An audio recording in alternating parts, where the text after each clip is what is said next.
Yes. One mic check, one mic check, one mic check, one. Yes.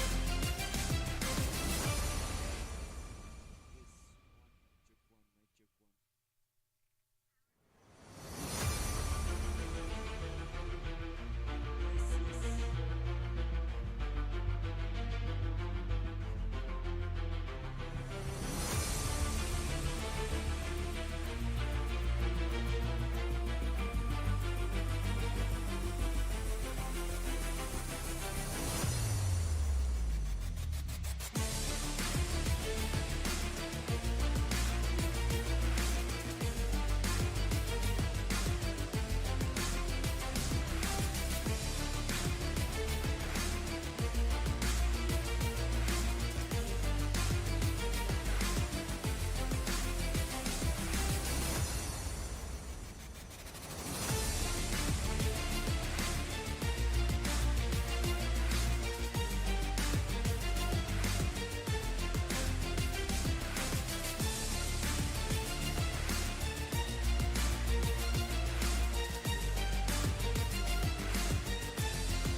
Good morning, ladies and gentlemen. Allow me to welcome you to match day 3 of the Skyview Girls Schools Cricket Week Tournament, hosted here in the heart of the beautiful of the beautiful city of Soroti. The tournament sponsored by Skyview. This morning it is Group B action. We have MUKONO Kings taking on GAYAZA High School. Both schools come from the central region. They played in the qualifiers. Both teams were not in the same group, and this is the first time they are meeting in a competitive encounter, because they met in 2 friendlies where each of them won one game out of the 2 games they played. This morning, GAYAZA High School won the toss and they took a decision to bowl first. My name is Evan Cyprian Sajabi. I will be joined in by Dennis Msali later on, but right now I will kick off the commentary alongside Amongin Naume. Amongin, welcome to the commentary box.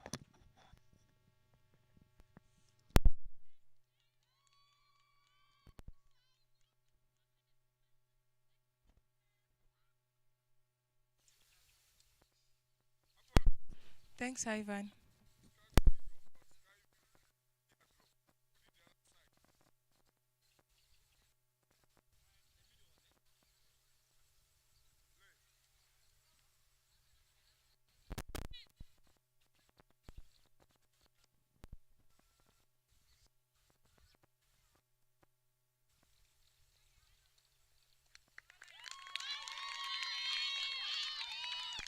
Opens up the account with a very beautiful delivery there. Should be an interesting encounter here at Madera Ground.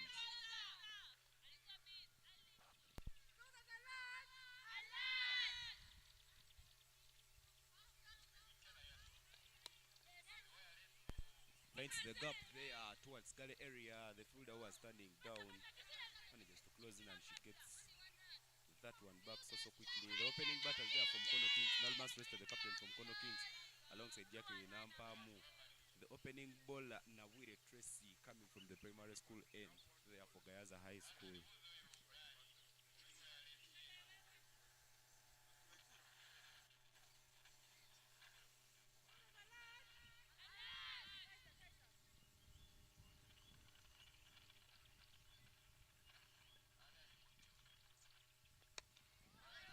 Into the block hole there, Jacqueline Nampamu taking on some long straights there to make sure that she keeps her wicket.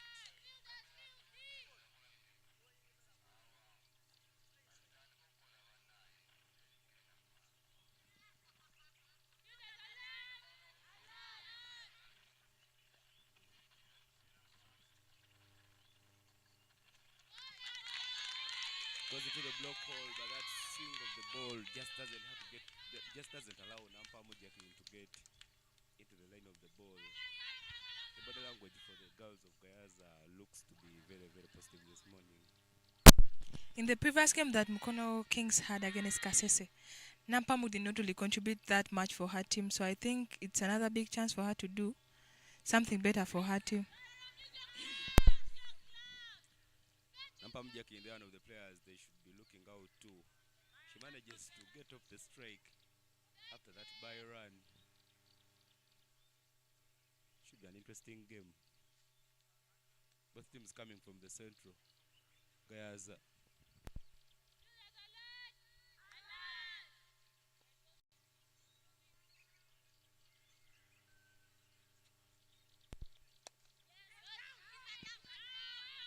Gets the gap there, it covers. Some good fielding efforts there. She lays her body down the ground and tries to make sure that she lets them only take a single run. But well, ladies and gentlemen, that marks the end of the first over. 3 runs on the board for MUKONO Kings, and only 1 over has been bowled. They haven't lost a wicket yet.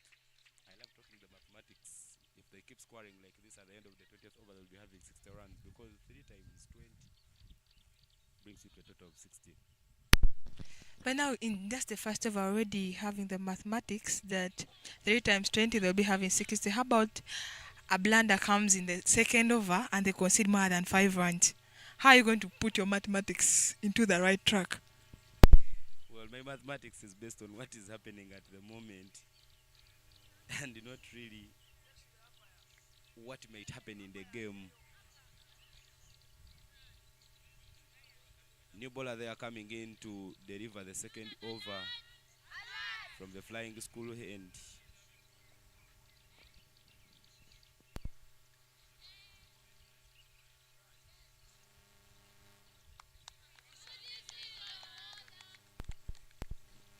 It's a beautiful morning. Yesterday looked like the weather was going to change. It looked like we were going to have some rains, but actually we did not have the rains.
Kisachi Drushila there asking so many questions.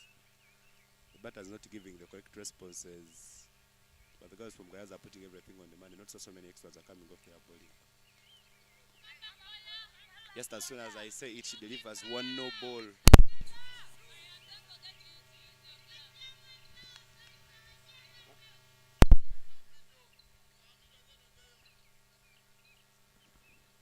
GAYAZA High School, one of the record champions. They have won this trophy 4 times. Only Ginger SS has more trophies than them, because Ginger SS has won this trophy 9 times.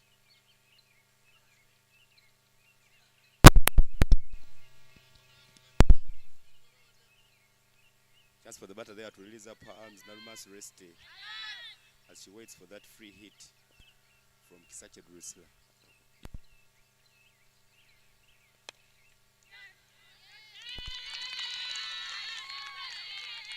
Narumas Reste there doesn't offer anything. She blocks that one, and it's fielded very nicely.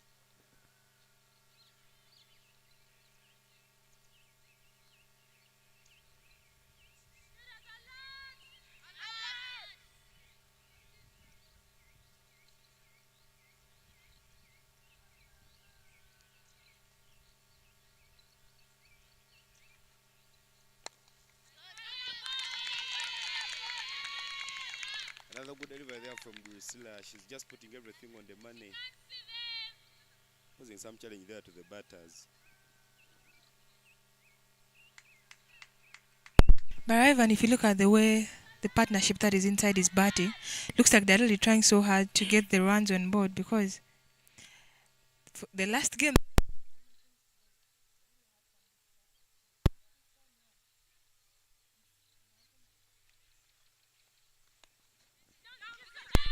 Onto the bats and some swing there.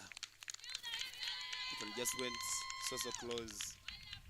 Not a very good area there from Drusilla, because anytime you would be punished if you keep tossing your balls in that area.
Another good delivery there from Drusley, and that marks the end of her over. It was a challenging over for the batters that conceded only one run. That was an extra run.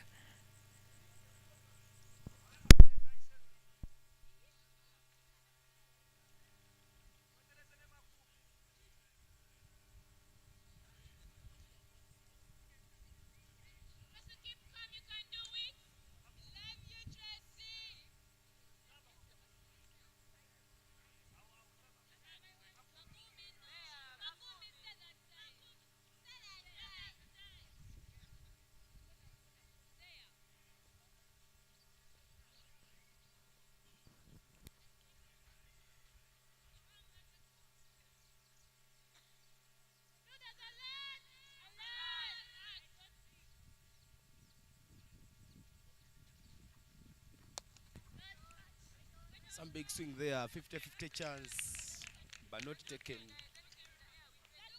Nabuga retrace there in the attack. Beg your pardon.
And that is the breakthrough there. Just balls it straight to the stumps. Nalumansi, the guilty party, who doesn't find the line of the ball, gives out her wicket. Celebration there for GAYAZA. 5-1 is the score. 2.4 overs have been bowled. Nalumansi is one of the batters who have been anchoring the innings from MUKONO Kings. In the game when they were beating Kilembe, she picked the player of match accolade for her unbeaten 27 runs. Unfortunately, she doesn't manage to give them the start they needed. That was a very good delivery from Nabuire. And it had a very good turn, because if you look at where the ball pitched, it pitched and turned so well. And that costs MUKONO Kings, because Nalumansi last time was the anchor person for MUKONO Kings to chase the score against Kasese.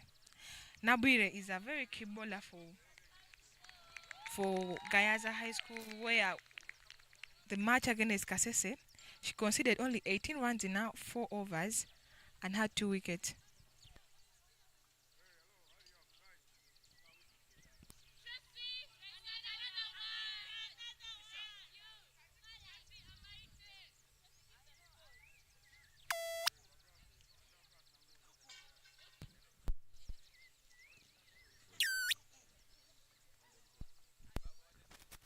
New batter there walking in for Mukono Kings.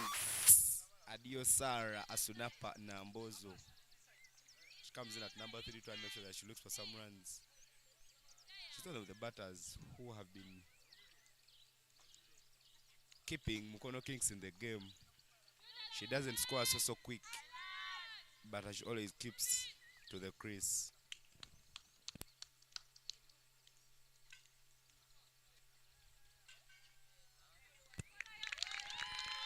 Nambozo Sara just can't get into that one.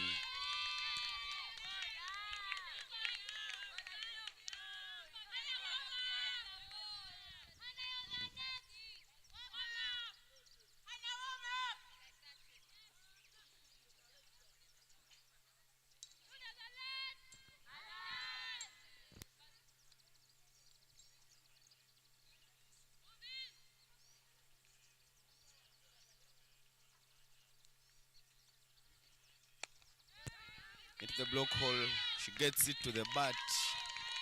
On to her second attempt, but the shooter stayed there for GAYAZA High School, and that puts the end to the third over. 5-1 is the current score. Now with the twist there giving GAYAZA High School the breakthrough. She suffered ball 2 overs and conceded only 1 run. Very, very good economy there. Adiosara Asunapa with no runs after facing 2 deliveries. That is the delivery that saw Nalumansi get out. She just couldn't align her bat properly to that ball, and that's how she lost her wicket.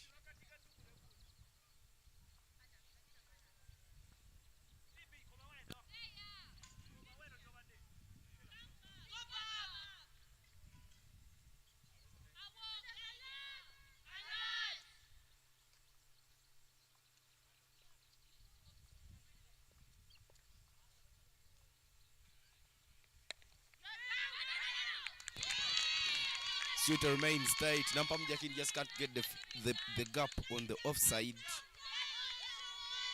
Some good reflexes there from the girls of GAYAZA High School.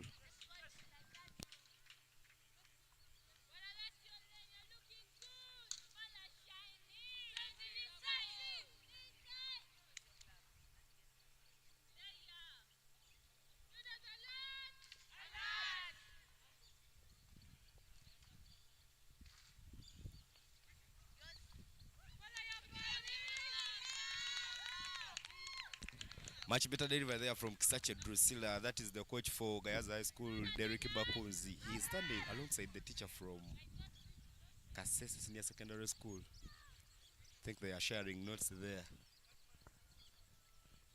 One thing I know is that these teams are in the same group, and yesterday Kasese managed to beat GAYAZA High School by 3 wickets. But if GAYAZA, like, by the time Kasese beat GAYAZA yesterday, today. Onto the bat there, swing, but Shot Fenling manages to pick up that one very, very well. Nampam Jakin taking the attempt to try and make sure that she gets some more runs for Mukono Kings.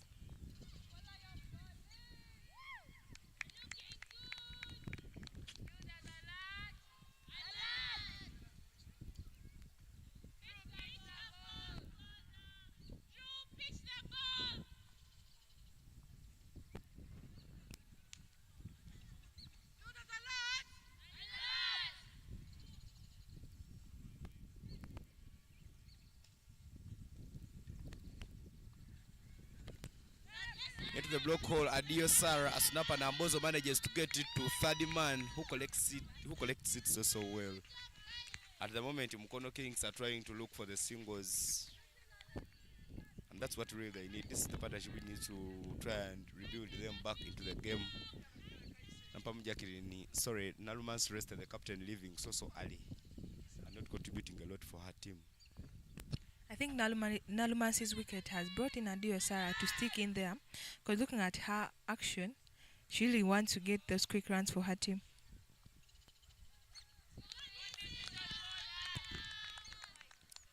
Drusilla keeping herself to the basics. Every time you feel you're not ready to deliver that one,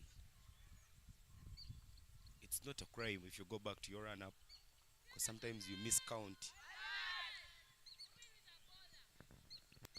But I like the body language of the GAYAZA players. It amazes me because every time they're reminding themselves, fielders alert. Nampamu Jacqueline, they're trying to look for the gap at point. But as now says, the fielders are alert. They manage to collect it so well and they don't allow her to get any run.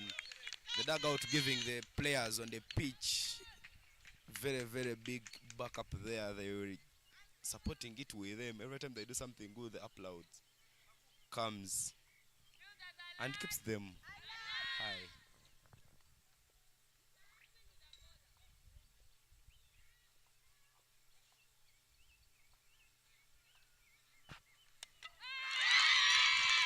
Caught guilty, and that's how Nampam Jacqueline gives out her wicket.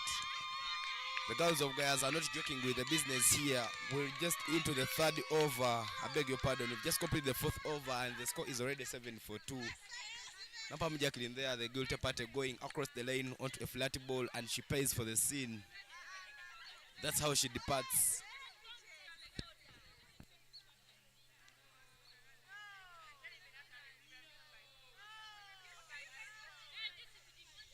Nampam they are facing 10 deliveries and scoring only 2 runs. Will have to walk back to the dugout. Things don't look good for them. That was one good delivery from Drusilla. She has been bowling so well for her team, but that ball pitches and turns in. But Nampamo, I think, goes across the line, doesn't get the contact of the ball, and boof, she gets her timber down the road.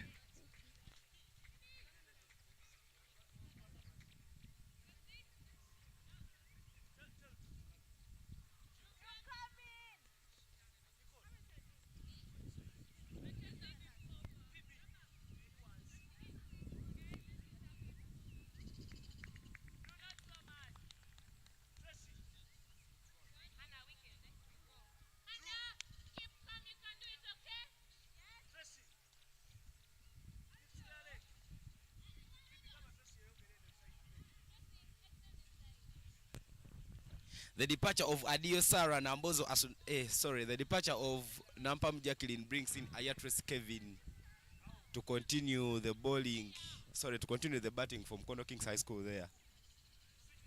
But there is a change in the bowling attack from the primary school end as GAYAZA High School introduces in Mbabazi to try and make sure that she hunts for some more wickets here for the team. Mbabazi Hannah is the new bowler.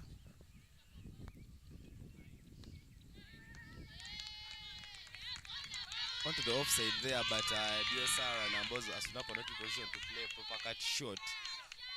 Try and make that she sends that one away to the boundary.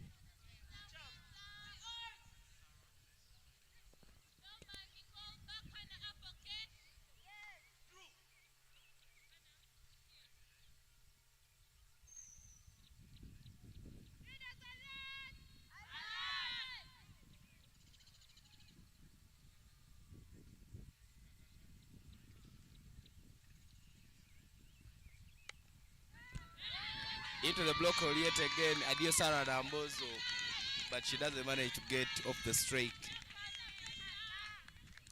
The girls of GAYAZA are not joking with the business. They are putting everything on the money, making sure that they don't allow MUKONO Kings to get so many runs.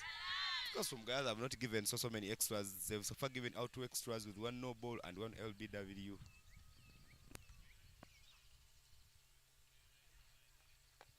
Tossed up in the air. Any day, anywhere, you could be punished for that full toss. But Adio Sarah doesn't show any interest in sending that to the boundary. Looks like Adio Sarah is scared of the alert.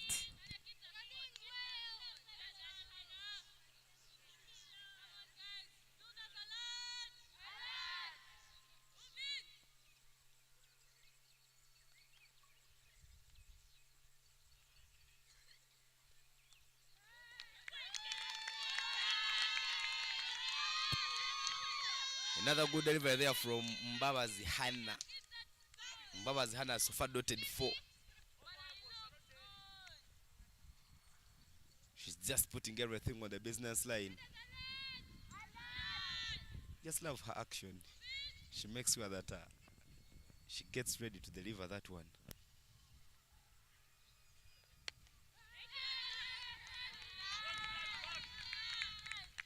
Another good delivery there from Mbabazi. Looks like Mbabazi's over is really going to give the first maiden over for this inning, because her deliveries are really doting and are giving a very hard time to Adio Sarah.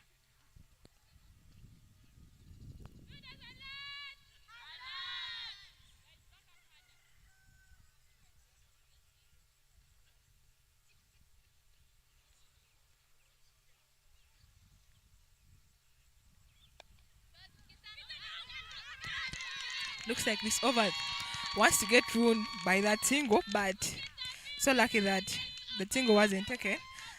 That marks the first maiden of the inning, delivered by Mbabazi Hannah.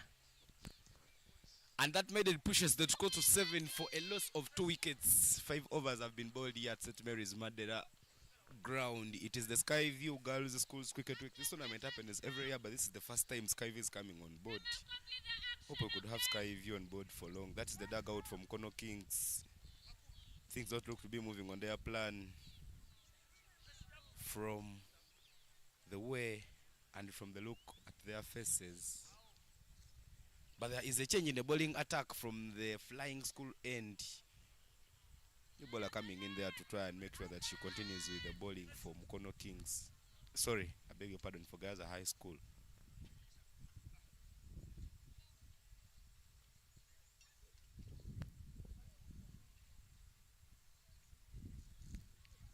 The new bowler who's just come in, Duku Rehema.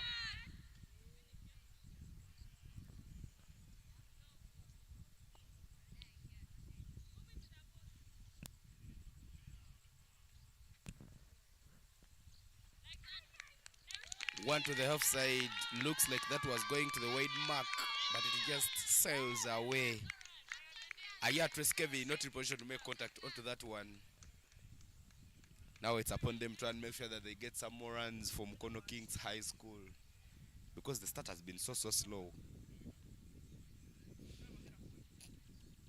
After 7 overs, they've so far scored just 7 runs.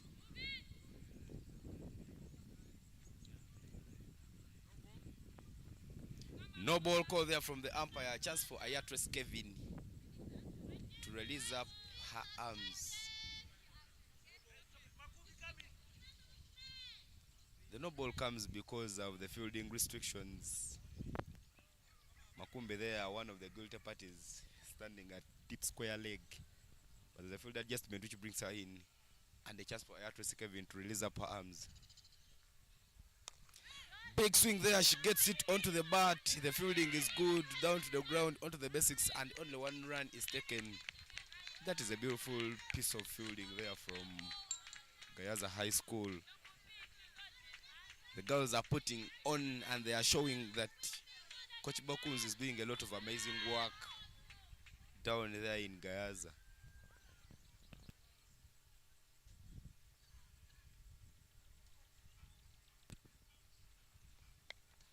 Another straight delivery, Adio Sarah Nambozo, but there is just a run out there.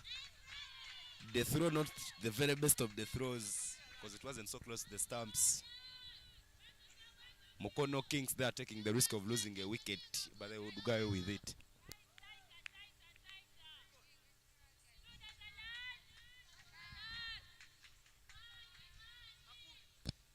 It seems like there's a realization between the two partners that when they tap the ball there, they can have a run.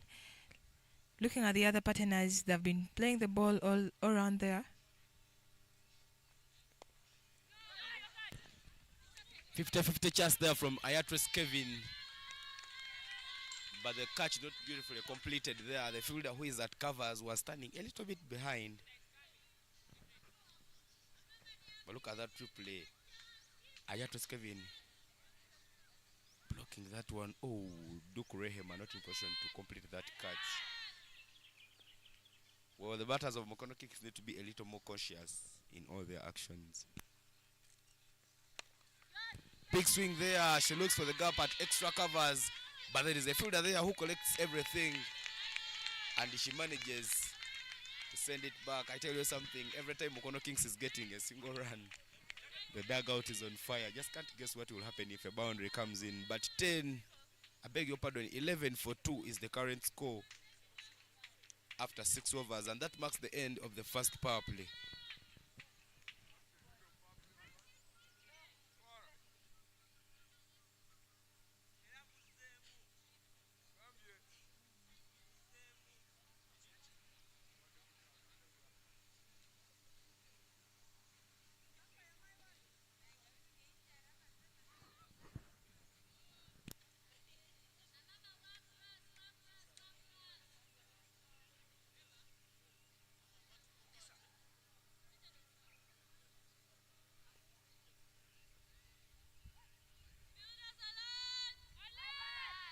Hannah Mbabaza is the bowler to continue the bowling there for GAYAZA High School.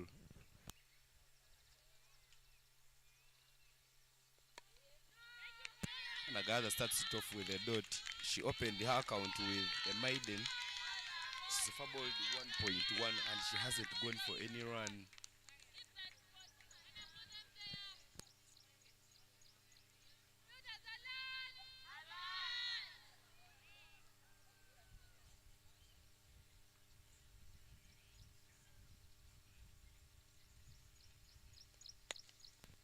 Up in the air, 50-50 chance there, but the fielder is standing a little straighter. Ayatres Kevin not using a lot of energy onto that one, but she takes the risk, so she manages to go away with it.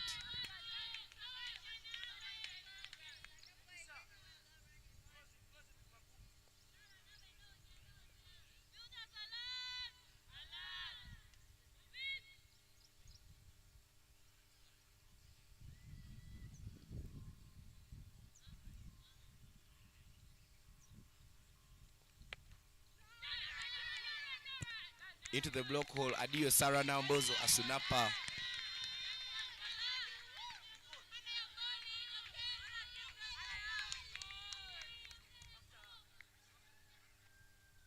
MUKONO Kings not getting the gaps they much need.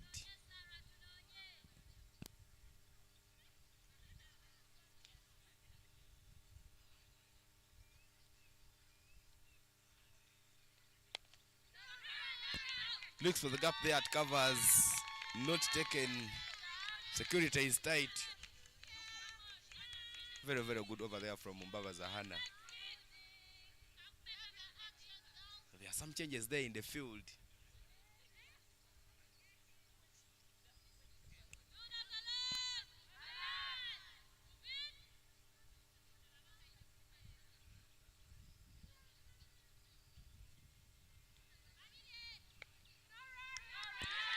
Sarah there trying to look for the gap. She doesn't find the gap. And no is the call from the Nane striker.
Looks for the gap there at covers. The gap not found. The over ends. 7 overs have been bowled and 13 for 2 is the score. Well, now I think things don't look so good here from Mukono Kings. If you were the coach, what could be the strategy that you could have done to make sure that you get some more runs? Because I see there's a talk there between the batters. If I was the coach, maybe I would send someone inside and tell them maybe to be getting those quick singles, because if you look at the outfield there is nothing like the quick pickup. So maybe you would risk getting those singles. Like if you remember how the Ginger Says girls were playing yesterday against Masaka, they had the quick singles around the 50 that I think would be some perfect thought for Adio Sarah and Ayatres, because they're even quick. I don't think they're slow.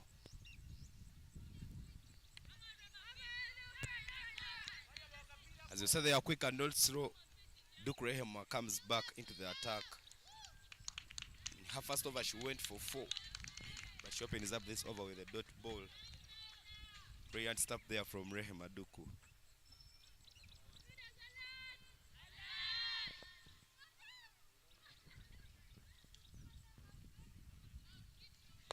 Another bit foolish delivery there from Duku. Some good running there between the wickets. The backup there given, she puts her body down to the ground and she manages to stop that one from going into giving Mukono Kings another run.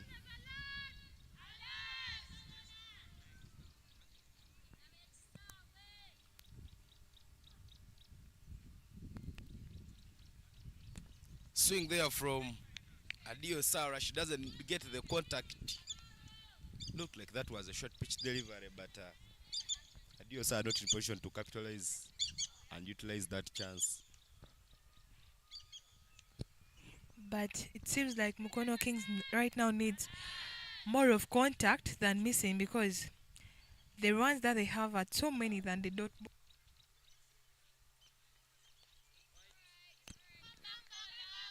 It's a girls' game. The whites will always come. Yesterday there was a lot of generosity between the two teams here in the afternoon. And I think the generosity call has started for these two teams that come from the central region. Both of them are high school, GAYAZA High School and Mukono High School, Mukono Kings High School.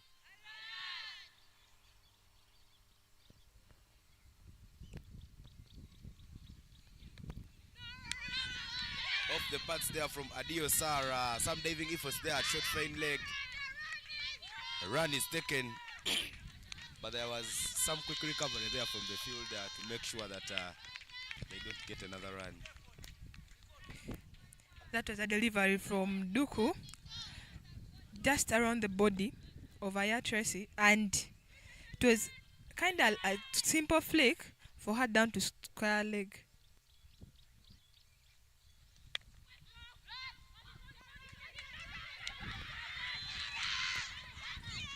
Chance for a run out, not taken. Adio Sarah there leaning on her bat and not taking the necessary start that she needed to. There was some risk of losing a wicket, but the batters not in position to capitalize at that one.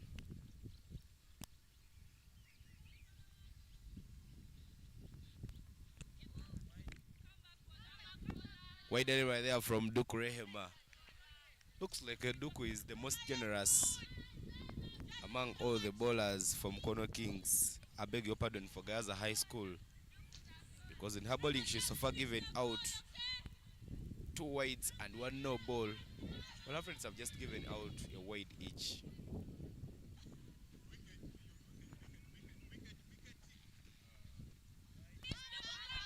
Ivan, as you just said, Duku's generosity is still high.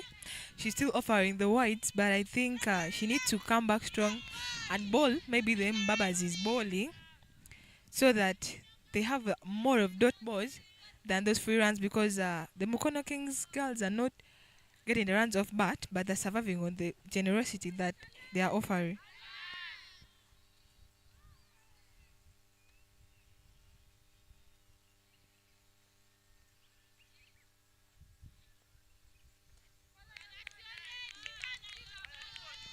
As she reduces the generosity, that marks the end of the 8th over. 19 for 2 is the current score. Earlier on, GAYAZA won the toss,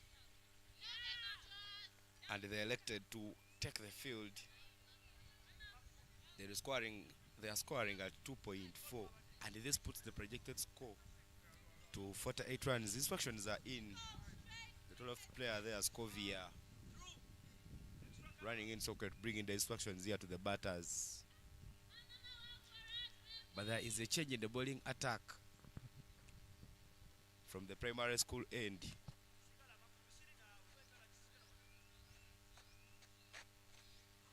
The new bowler there coming for GAYAZA High School is Nanyonjo.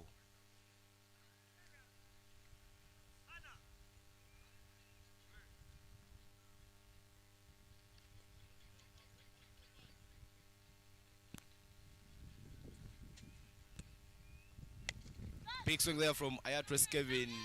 50-50 chance, but she manages to get the gap on the onside. There was a fielder there towards long on who manages to collect everything and limits them to only 1 run. Aya's aggression is bringing some runs on the board, because if you look at the way she's aggressive in the field, I think there's some very singles. Adiosa there also looking for the gap at point. The fielder there doesn't collect that one so quickly, and they manage to steal a quick single. I think the instructions that Scovia just brought in, the top player from MUKONO Kings, we are trying to play that tap and go, because these guys, every time they are hitting it, they're trying to make sure that they get that run so quickly. But Ivan, I think that's a good perspective from outside, because if they get those 1s and 2s,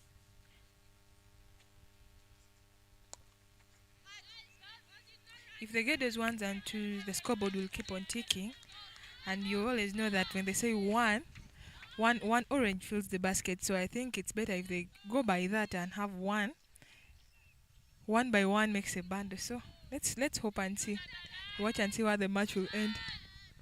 Ayatres there with 6 of 12 and Adio with 4 of 18. Adio Sarah is so good in the block hole. Today was one of the days where we play the long format games. Should be the batters to watch out for. She's so far first 18 and she has 4 on board. 21 for 2 is the current score. But I think they need to be looking for those gaps, because they need to push it maybe close to the 100 runs mark.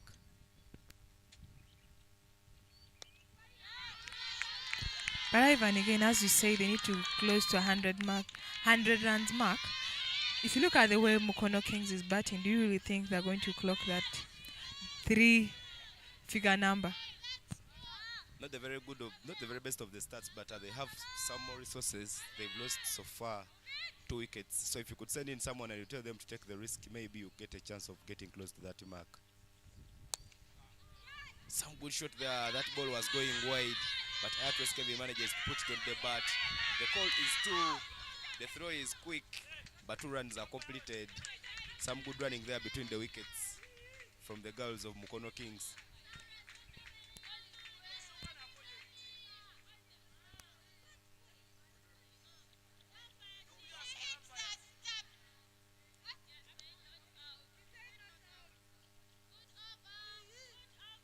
That marks the end of the 9th over, and 23 for a loss of 2 is the current score.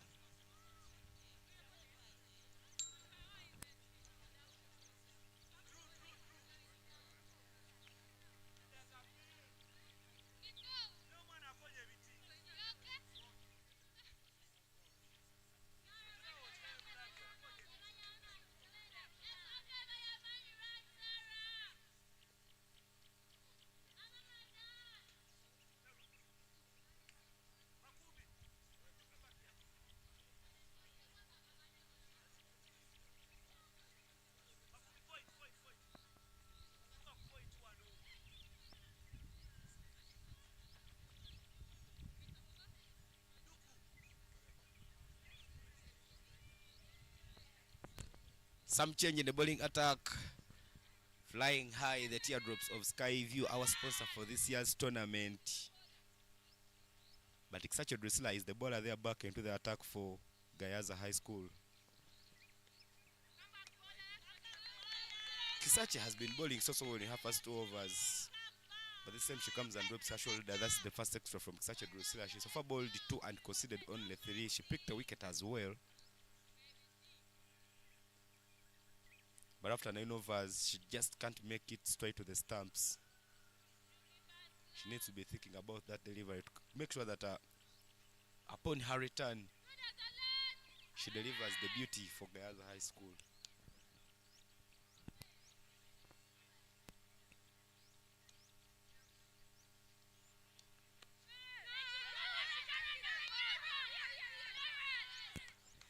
The noise scares the batters, but that ball was in the gap.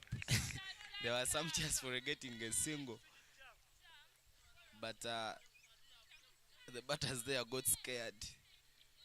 The coach Baku's there makes some field adjustments. Try and make sure that she keeps hunting for another wicket here.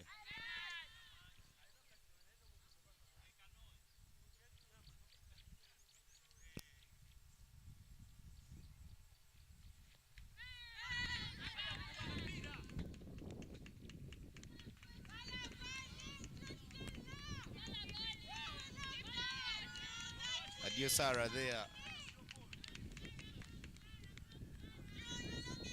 Well, Adiosara is using the real basics of the typical ODI games. She's making sure that she doesn't allow it hit her stumps. But I believe if she could step into the lane the ball and try to push it, maybe she could get the gap on the offside and get some runs from MUKONO Kings.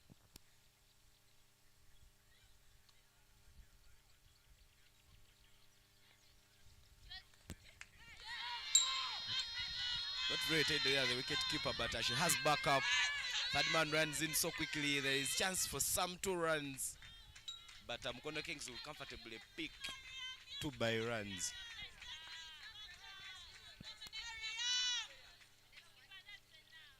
The fielder outside the circle behind the wicketkeeper managed to give her the backup.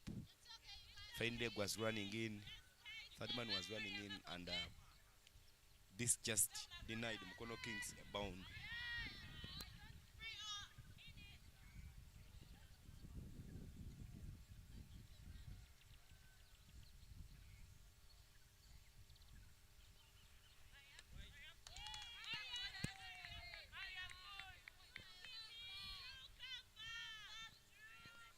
Looks like the over of generosity here from Kisache Drusilla. In her first 2 overs, she considered only 3 off the bat. But this time around, she's so far given out 2 wides. No run has gone off the bat in this over, meaning she's just supposed to be putting everything on the money.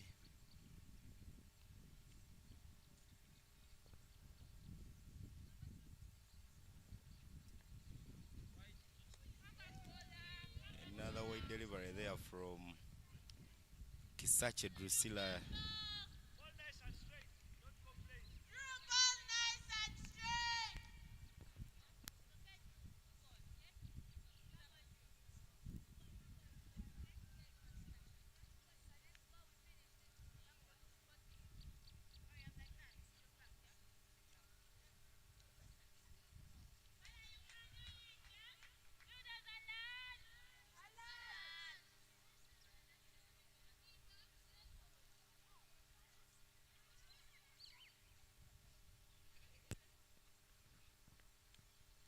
Nice and straight.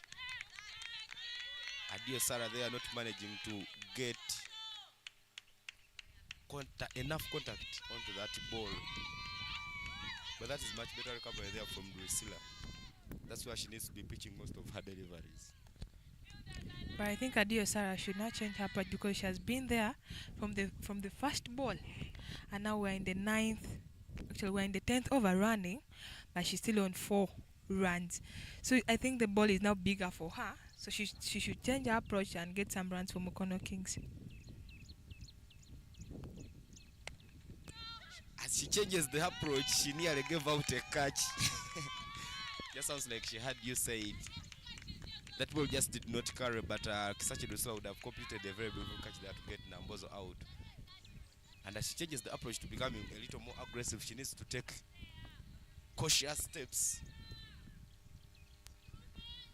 because I don't think Mukono Kings is ready to lose another wicket.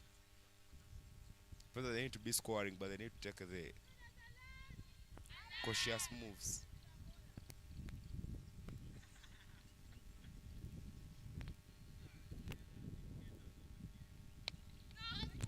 Into the block hole, it gets onto the gap.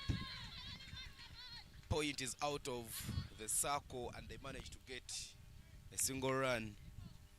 But well, that marks the end of the 10th over. We are halfway here at St. Mary's Girls' School in Madera. 10 overs have been bowled and more 10 overs are remaining to complete the first innings. 29 for 2 is the score. The card don't look so good there for Mukono Kings, because if they score 29 in the next 10 overs, they will complete with only 58 runs, a score which doesn't look very defendable for me. So I think this is the time where they need to take those risks. But Nanyonjo is back into the attack there for GAYAZA High School from the primary school, and Nanyonjo Margaret Nicole.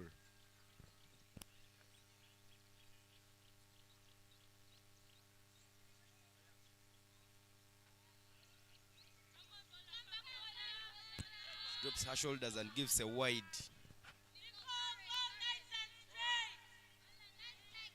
I think Mukono Kings will be very, very happy to receive these wides, because when you see currently they have 29 runs.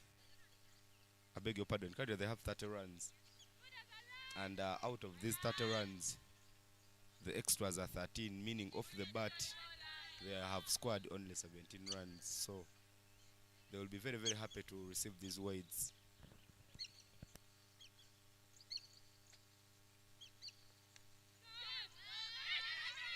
Straight to the fielder. Yes, is the call. She goes on to hunt. But she just misses everything. There is another chance there for a run out. That is poor communication and poor running from Adio Sarah. The ball went straight to the fielder, and she did not take a cautious move.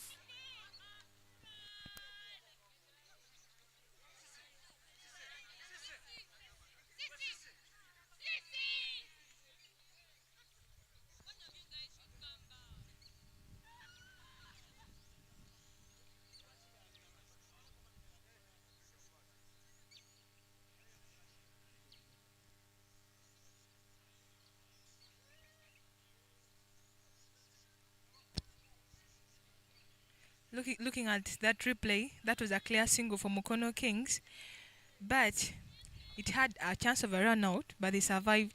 But due to the miscommunication that they had, I think Adio Sarah thought that was another run for them that caused a run out, giving 3 wickets in the basket for GAYAZA High School.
Chance there. Beautiful catch there taken near point area. I had to see Kevin trying to be very aggressive here for Mukono Kings. Unfortunately, she will depart with only 8 runs after facing 15 deliveries.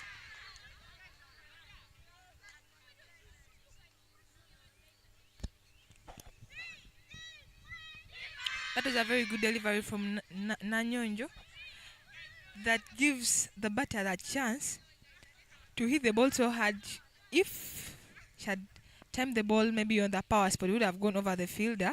But unfortunately, it got her edge and she's out, back to the dressing room.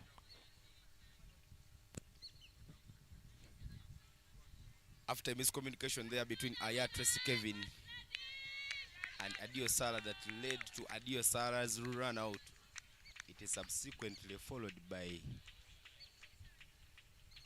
a beautiful catch there from GAYAZA to see Aya Tracy Kevin off, and Masena Mwanje is the new batter who will walk into bat from MUKONO Kings High School.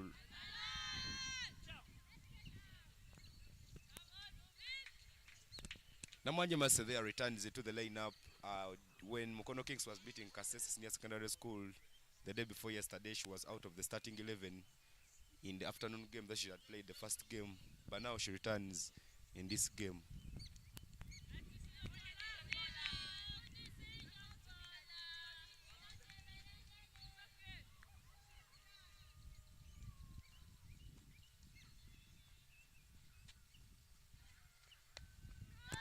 One to the body, set to square leg. The fielder very, very alert there. She manages to collect everything and sends it back to the wicket keeper.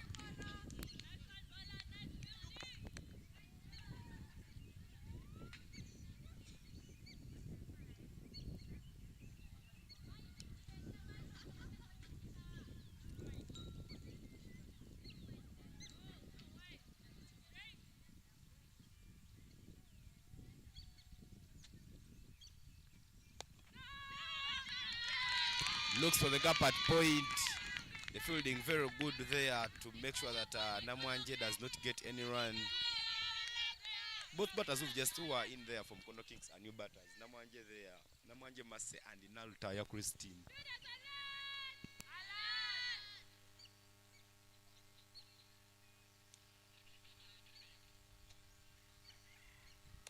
Onto the borderline, big swing there. She manages to get contact, but there is a fielder there who doesn't manage to collect that one, and that ball will go out for 4 runs. What a good way to get off the mark.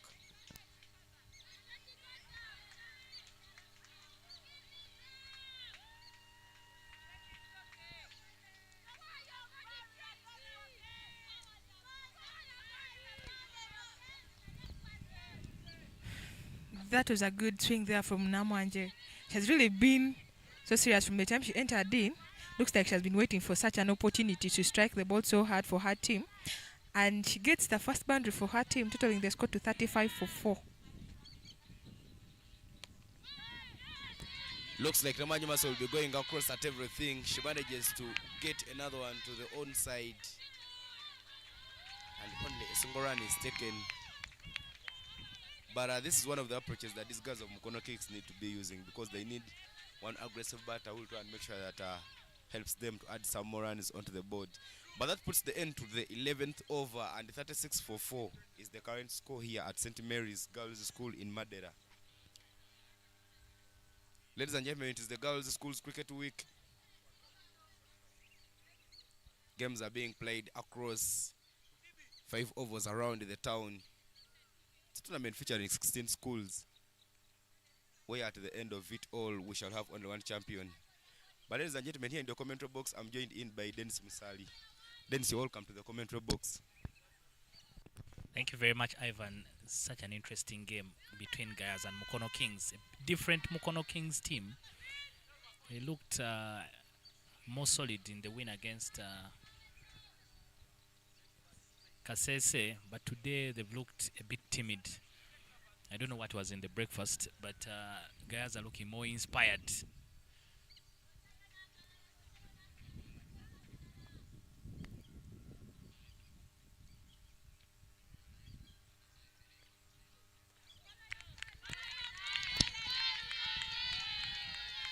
Duku starts off with a dot ball. Namwanje, the batter on strike for MUKONO Kings. Ivan, how many runs do you think MUKONO Kings will need to make sure that they can pick up their second victory of the tournament?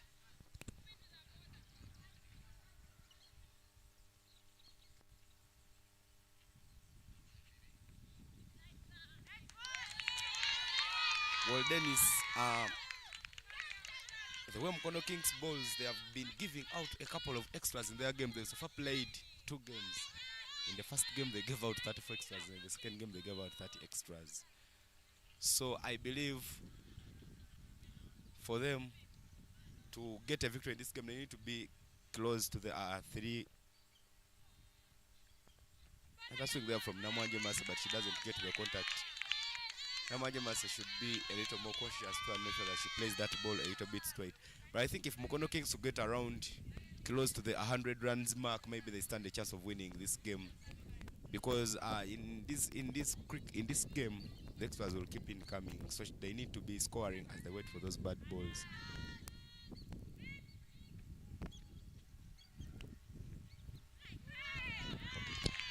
And a swing and a miss from Namwanje. She's being challenged here by Duku, who's putting on a good over. 4 dot balls so far.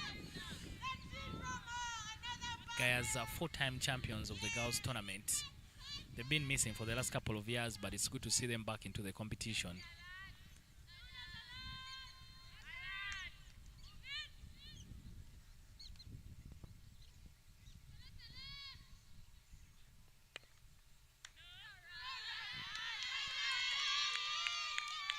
Fifth dot ball from Duku. Very, very good over so far for GAYAZA High School. All the teams use the word fielders a lot. I don't know if they have the same coaches or the coaches use the same manual, but all of them cheer themselves the same way.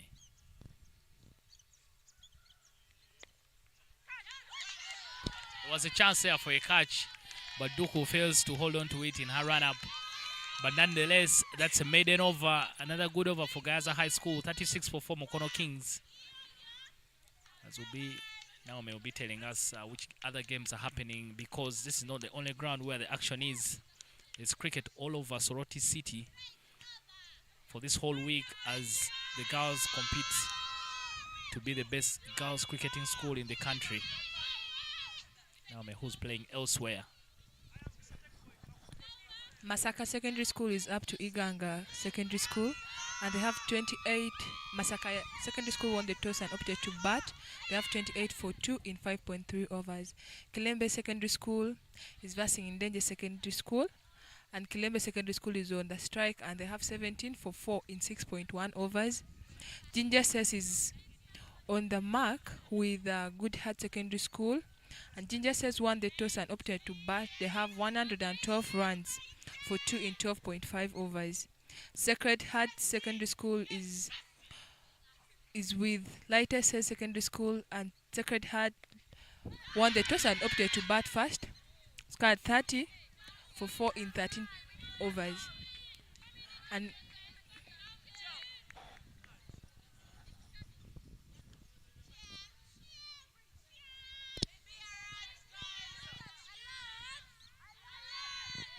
clearly, fielders have been very alert for GAYAZA High School. Very vested man, Ivan. You don't seem to be... You have an interest in MUKONO, so you're under a little bit of pressure. Well, Dennis, not really that I have a lot of interest in MUKONO, but the bowling from the GAYAZA girls has been so amazing. 2 girls have delivered maidens. The previous one was a maiden from Duku, but Mbaba's Hannah had already delivered 1 inside the power play. Up in the air, but will land safely, and they will pick up a bit of a collusion there between the 2 teammates, but at least it's for the team cause, so there's no one who is injured. Interesting things here, Ivan, that all the coaches, despite the fact that they've been told to just let the players get on with it, all of them, as always, they cannot afford to sit down anyway. They are trying to make sure they still keep sending instructions to the players. You need to keep reminding them. And no offense at all, by the way. I feel for them that these are still players who are still learning the game, so it's important to always give them some guidance while they are in the field. Some sportsmanship there. As the wicket keeper for GAYAZA helps Namwanje Mase try and fix her shoes. Safety of the players is one of the things we take forward because it's part of the spirit of the game.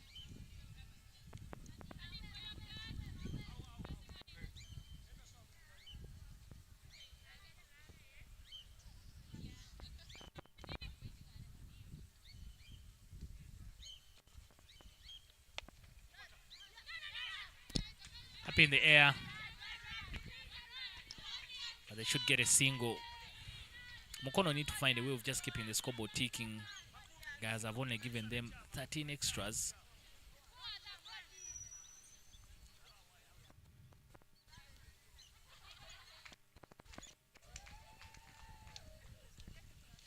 So there's not too much generosity from GAYAZA High School. They are very, very tidy with the bowling. Up in the air, goes up in the air. Chance for a catch. The wicketkeeper gets under it. Two players were interested, and they take the catch. The catch is completed. Mukono Kings lose their 5th wicket. 38 for 5.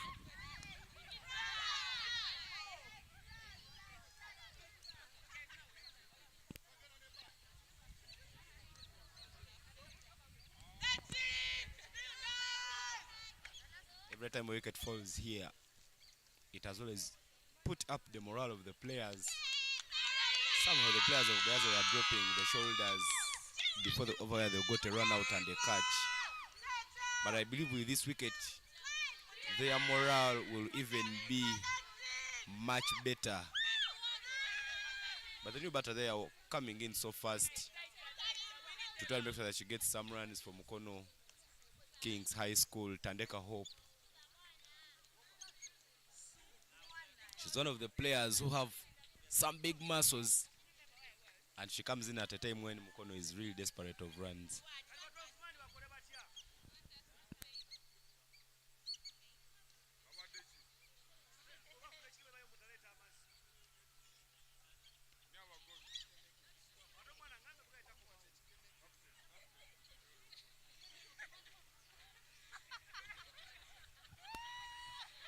That is Derek Bakunz there, the captain for GAYAZA High School on your screen. Yeah, that's the coach of GAYAZA High School, Derek Bakunz. Very, very passionate. He's been on the touchline repeatedly. He's played a couple of games for the national team as well. Yeah. Oh, sorry, for the under-19 team. Former captain of the under-19 team. He's played for Uganda as well. So the passion of cricket must be that high. I think it's in the DNA. They just love winning. So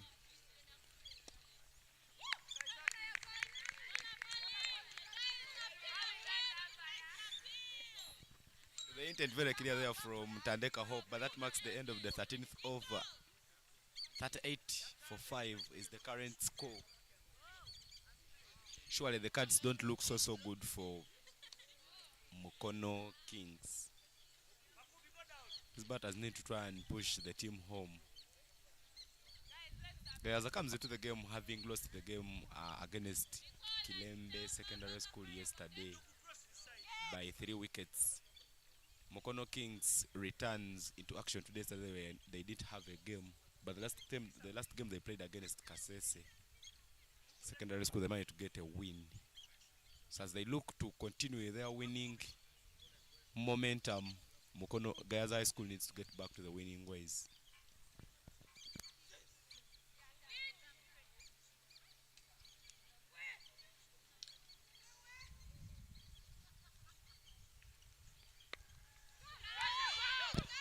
up in the air, very, very easy catch for the fielder standing in close. That should be Doku. She takes a good catch just over her head. Celebration time for GAYAZA. Mukono Kings now 38 for 6. The party starts for GAYAZA High School, but they should know this is a game of 2 halves. For now, they are bossing this one. Mukono Kings now 38 for 6. Babazi comes into the attack and immediately picks a wicket.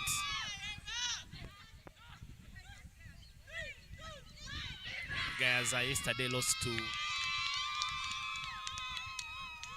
See the replay again there, the batter just poking the ball up in the air.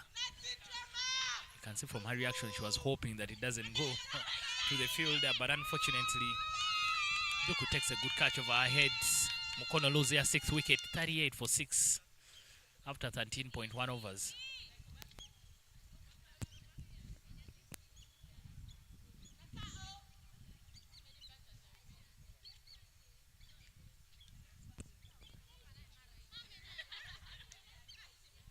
Chaterekera Brittany Nowell walks in to bat for Mukono Kings High School. She comes at a time when the morale of the GAYAZA High School fielders is very high. The celebration moment was sounding like do. Because they feel now they are so close to winning this one. Mukono has only 4 wickets at hand, so if they could clear up the tail so quickly, they could come and chase that 38, hopefully with some ease.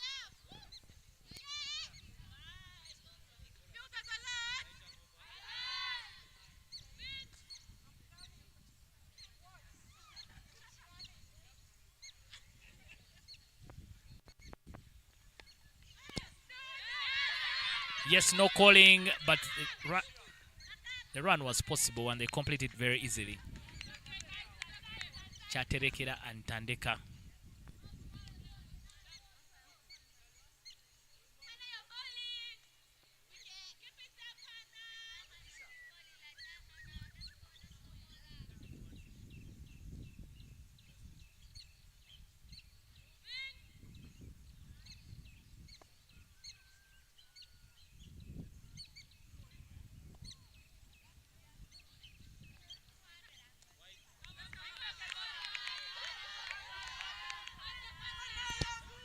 As our school has produced some of the best players that have played for the Victoria Powers: Belinda Nachiganda, Charity Ahumuza, Abigail Okumu, Faima Konso, Lelia Namaganda. They're all alumni of GAYAZA High School, so they have a very long history in producing very, very good cricketers. And hopefully some of these girls, Papazi really takes her time. She has an interesting bowling action.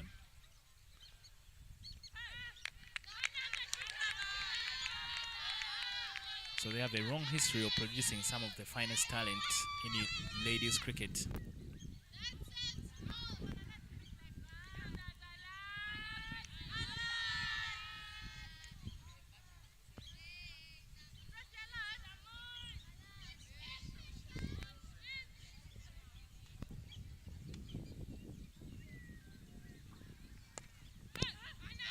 Swing and a miss, but goes nowhere. Mbabazi is still in the business. Interesting action there from Mbabazi. Every time she cocks, she just puts it on the money. Mbabazi has four bowled 2.4 and she's just gone for 4 runs. Her first 2 overs, she considered only a run each and every over. She's one of the most economical overs here for GAYAZA High School.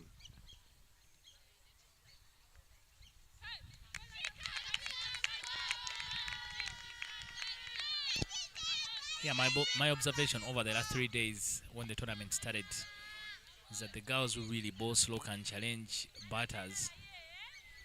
So I think the coaches should realize that if the more slow bowlers you have in your team, the more opportunities that you have.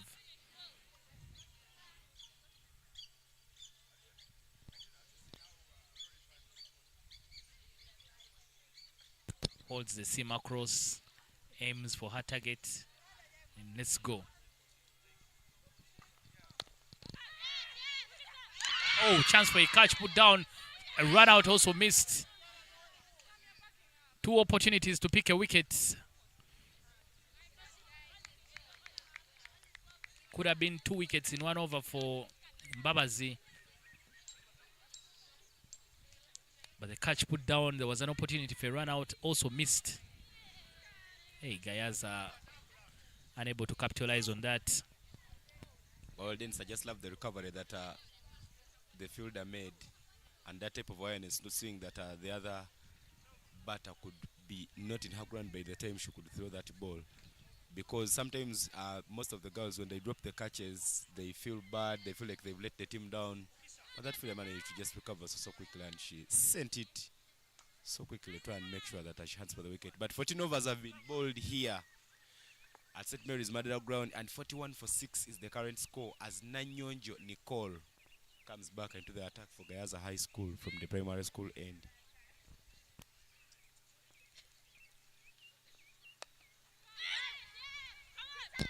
In the gap, you should only get a single.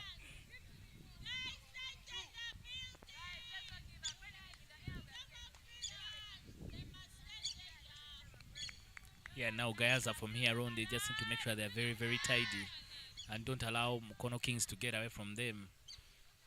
Every run scored,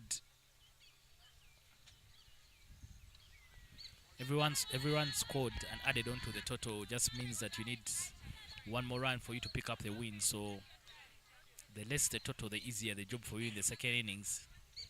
Mukono Kings have one win in the tournament. GAYAZA yet to get something in the winners column.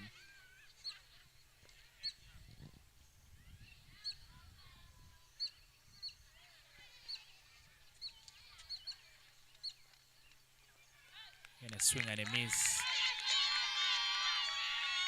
Nanyonjo Nicole doing divine work for GAYAZA High School. When GAYAZA come around together, they normally say divine. We've been hearing other teams mention Smags, Igasco, Masesco, but for GAYAZA it is divine.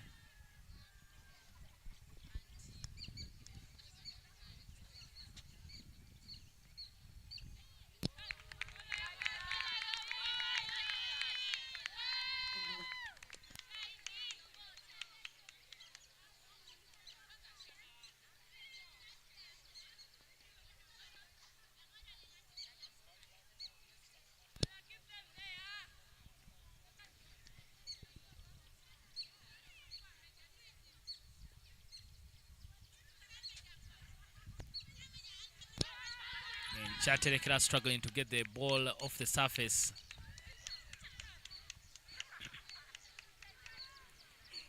When you bat like that, sometimes the other team doesn't even want to get you out because you're working for them. So I'm sure GAYAZA won't mind Chaterekera being on strike. Even if they're not getting her out, she's not scoring. Therefore, it works in their favor.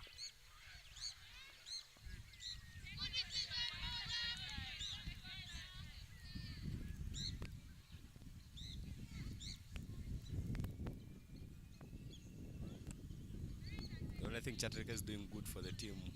He's maybe making the fielders a little tired.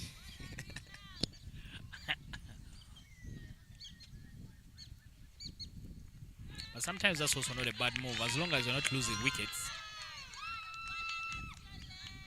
Because imagine if she gets out, the rest of the batting can come crumbling down, but as long as you have someone getting stuck in, make the other team do some work as well so that they get tired for the second innings. So that can also be a plan.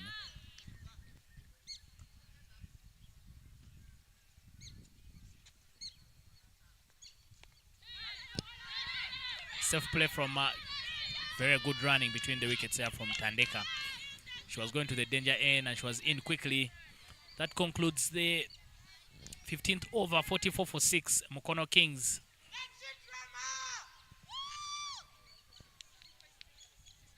Yeah, but then Sandawa viewers, both these teams that are playing here in this morning will be playing again in the afternoon. After this game, Mukono Kings High School will go and visit SCA grounds in the city, in the middle of the city, and they'll take on St. Mary's Girls School Madera. St. Mary's Girls School Madera is unbeaten in the two games they have played.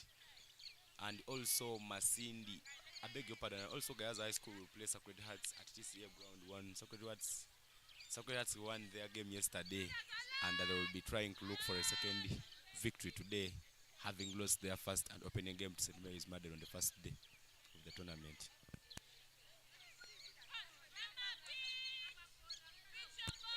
Duke Rehema is the bowler who is back into the attack from the flying school end to continue the bowling for GAYAZA High School. Ivan mentions the flying school end. We are very, very close to the flying school, so a couple of times we've seen planes just landing over the green.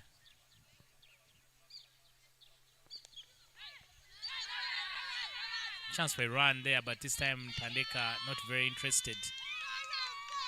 GAYAZA not a very I'm thinking that if you try and take a single like that, you put a bit of pressure on the fielding. An overthrow can be valuable for you, so you just need to keep the pressure on. Because Duku has been bowling well.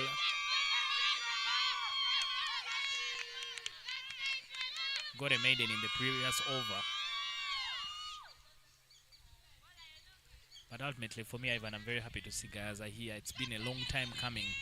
It's good to see that some of their girls are now interested, and I have someone who's teaching them the ropes of the game in Derek Bakunzi. Up in the air, chance for a catch, but just over the fielder's head.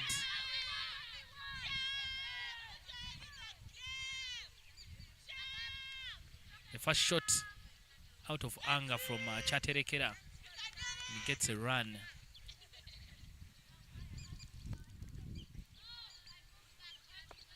See the Mukono Kings dugout. Some worried faces. I think they're not sure that they've scored and they've put on enough runs. Oh, wicked time. Duku with the breakthrough for GAYAZA High School. You miss a hit, and finally she clips the top of off for Tandeka, who went across the line. Mukono Kings lose their 7th wicket, 45-7. The dancers are back. The do-do-do is the song from the GAYAZA High School before they call the deliverance. But Dennis, this is one of the things that most of the bowlers don't do. Every time you get the ball, just try and make sure that you ball it to the stumps, because that gives you a chance that anytime one of the batters tries to miss that line, you easily pick up a wicket. But looks like GAYAZA is ahead of Mukono Kings in this game. We're into the 16th over and it is still raining wickets. But there will be an introduction of a left-hander. So the batters have been bowling, the bowlers have been bowling so well to the batters. But the new batter walking on from Mukono Kings, Elizabeth Nachibule, bats left. And you know what happens in these schools tournaments, the left-right combination, what it does to the fielders, the changes you make, and also the bowlers need to be very, very tight with the lines to keep you in the game.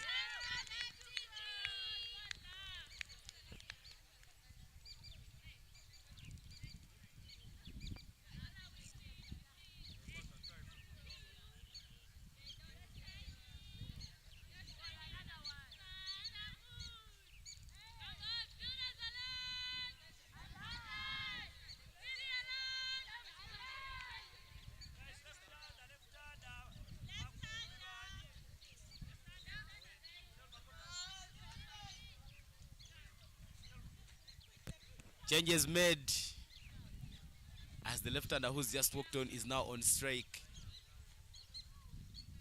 Need to be setting a cautious field, and the bowler will also pass around the wickets for the left-hander.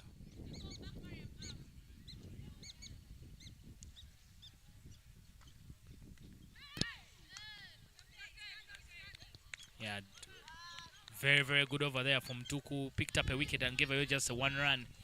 45-7 is where Mukono Kings are at. Their head coach, Ronald Puata, looking like a worried man. I think he's not sure whether they've scored enough runs for them to pick up the victory. Like Ivan has mentioned, both these teams will need to go through this morning game quickly because they have afternoon games that are away from this particular ground. So if you win easily in the morning, allows you to go for your lunch very quickly and then also get ready for the afternoon game.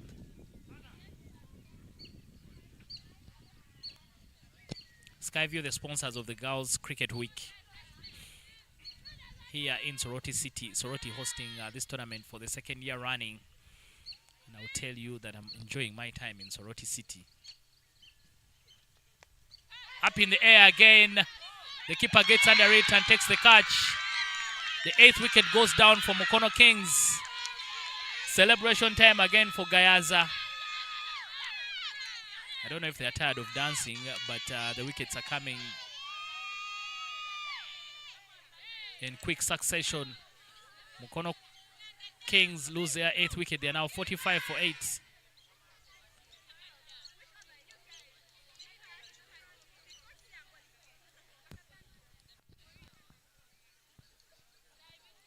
the celebration there.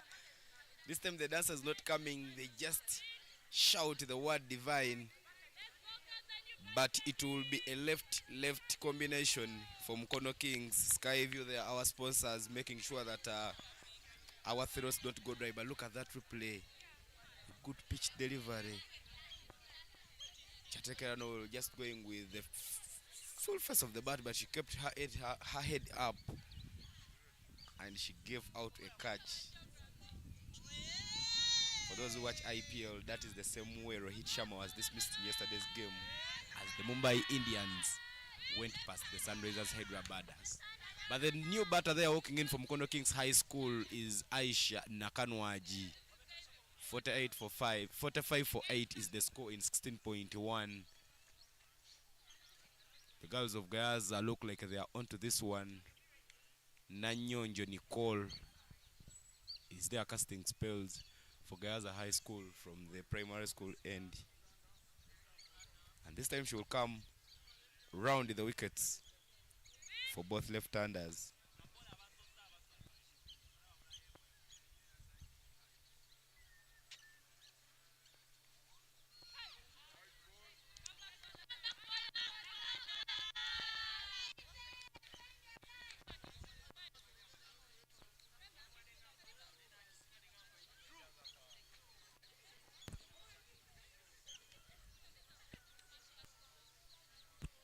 The left-right combination gives the left-handers coming in, gives some opportunity to the batting team, because some extras will keep coming, because every time bowlers are practicing, they practice bowling to the right-handers. Yeah, very good stuff there. Soft hands from Nakanwaji. A rare single, a rare run for Mukono Kings, because GAYAZA had dried up the run scoring. 46 for 8. We're already into the 18th over. 17th over. What has been different about Mukono Kings today, Ivan, in your view? In my opinion, it was so much better than this in the win they got against Kilembe. The added patch of the captain from Mukono Kings, Nalumansi Reste, who was the man of match as they beat Kasese Secondary School. I beg your pardon, Kilembe Secondary School by 27. Some soft shots there from Nachibule Elizabeth as he picks a single towards third man area. The call is 2. The running is quick and they'll complete 2 runs there. Mukono Kings will celebrate these 2 runs like a boundary. The Wildens, as I was submitting, made a delivery. In the game where Mukono Kings managed to beat Kilembe, I beg your pardon, yeah, Kilembe Secondary School, their captain, Resta Nalumansi, was on form that day. She managed to pick the play of match accolade as she scored 27 runs unbeaten. But this time round she went so early with not so many runs on board. Then also looking at these games, because these 2 teams played friendly matches. The morning game was won by the GAYAZA and the afternoon game was won by Mukono Kings just about 2 weeks ago. So sometimes whoever comes good on the day wins the game. And today looks like GAYAZA is also good on the day. Yeah, for now, it's still first half. Tap and run, a chance for a run out. The fielder completely misses it, but there was a chance there for a run out.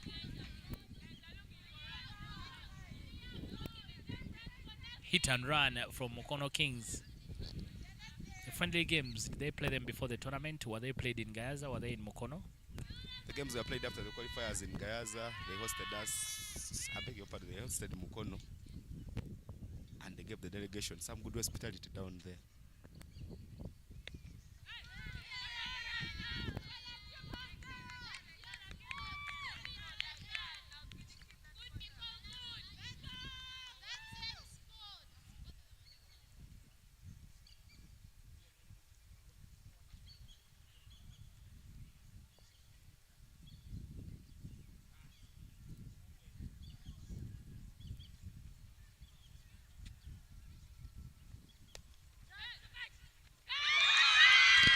Chance for a catch, and it's taken. GAYAZA have had some sticky fingers today. That one sticks for them as well. Mukono lose their 9th wicket. They are now 51 for 9. No power in that shot from Nansamba. From Nakanwaji, and gives a simple catch. The fielder standing in close. Mukono losing their 9th wicket. They are now 51 for 9. The end is near for GAYAZA. If they can find the final wicket, they will have done a brilliant job in the field. See the replay there. Nanyonjo with the delivery. Nothing short there from Nakanwaji. And a very, very good catch. Well, then in the innings for GAYAZA High School, you cannot overlook that girl, Duke Rehema, who just completed that nice catch. She's so far taken 2 catches there in that fielding position at covers, and she picked a wicket while bowling. So she's been one of the players who've managed to put on the defense, who managed to help GAYAZA to limit Mukono Kings as much as they could. But the new batter who has just walked on is the last player to come in to bat for Mukono Kings in this innings. Her name is Tracy Nansamba. But 17 overs have been bowled and 51 for 9 is the score. As Mbabaza Hannah is back into the attack for GAYAZA High School.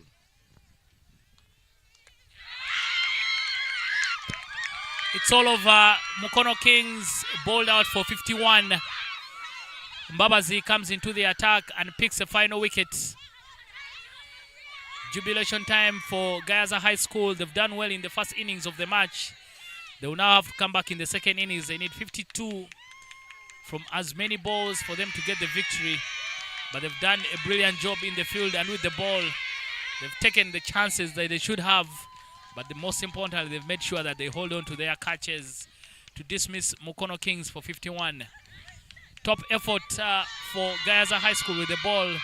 Now they will need to work very hard with the bat to make sure they pick up their first victory of the tournament. They will run off the field, but they know that the job is halfway done, as they will need to find 52 runs for them to pick up their first victory in the girls tournament. Yeah, but then that bowler who's just completed it all for GAYAZA High School, she had the best of 1.5. But look at that replay. I beg your pardon, those are the highlights.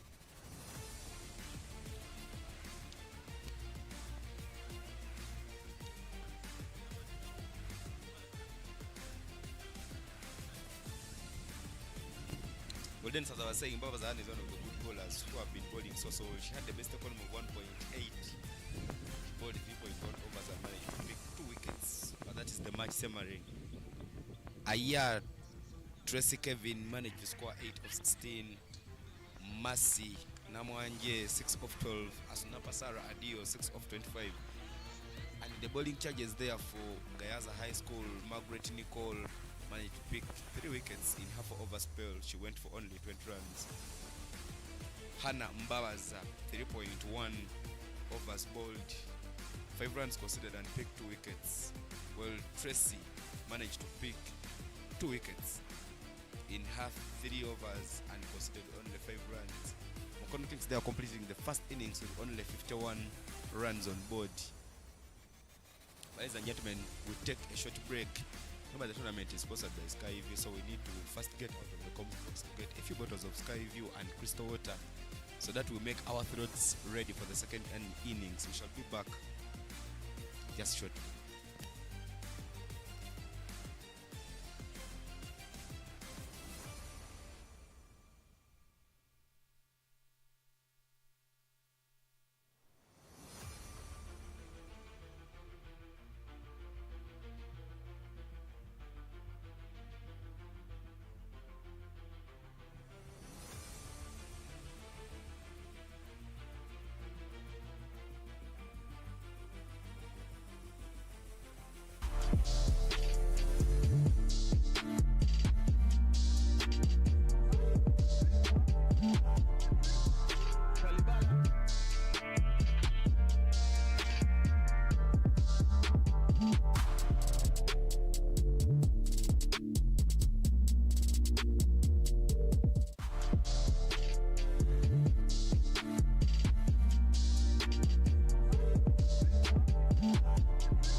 We are back here, the morning game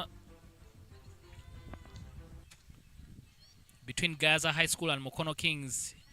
Have a look at some of the highlights. Mukono Kings bowled out for 51, but there's been a lot of celebration for the ladies of GAYAZA High School.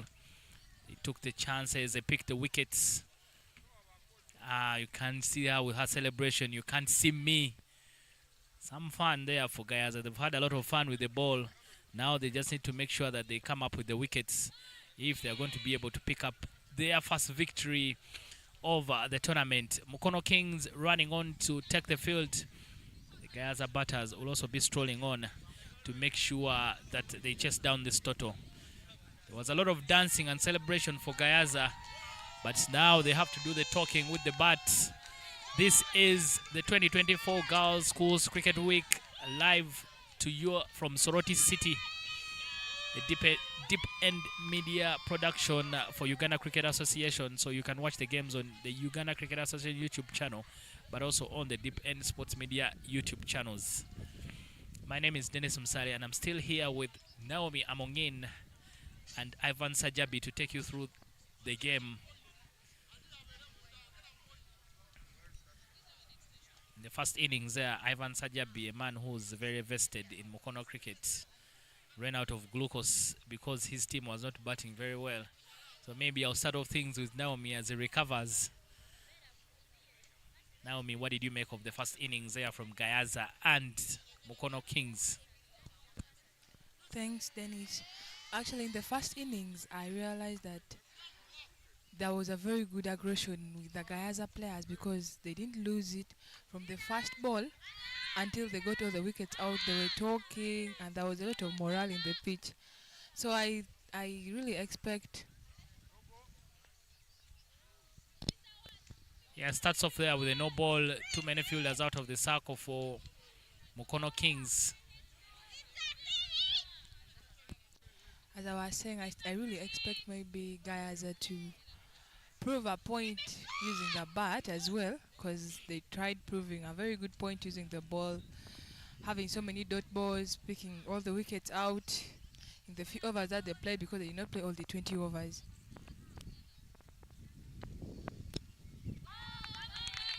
Swing and a miss. Nachimba and Mukisa, the openers for GAYAZA High School. Nakanwaji, the opening bowler for Mukono Kings.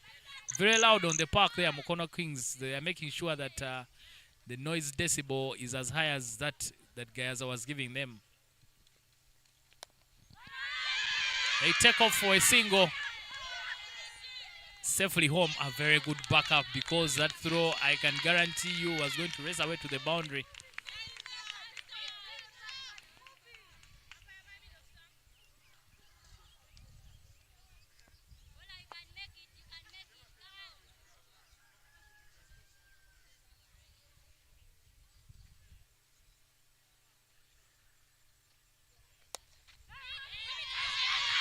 Struck powerfully and past the bowler. Chance for two. Nachimba is comfortably makes it back home. GAYAZA cheering every run like it is the last one. They've gotten 4 so far.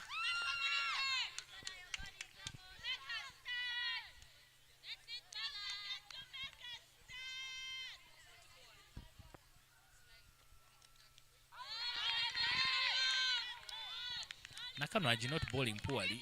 Doesn't have she doesn't run into bat. She doesn't run in while bowling. I think those are things that the coach needs to work on with her.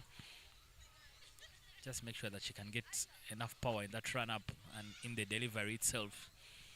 But now you've been at this level before. When you see the girls enjoying themselves, how do you feel?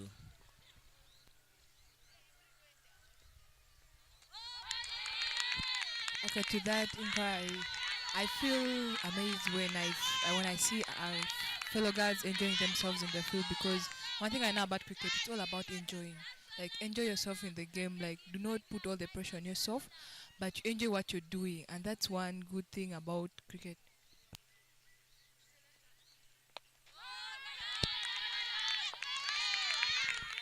Yeah, GAYAZA High School coach Derek Bakunzi pacing around.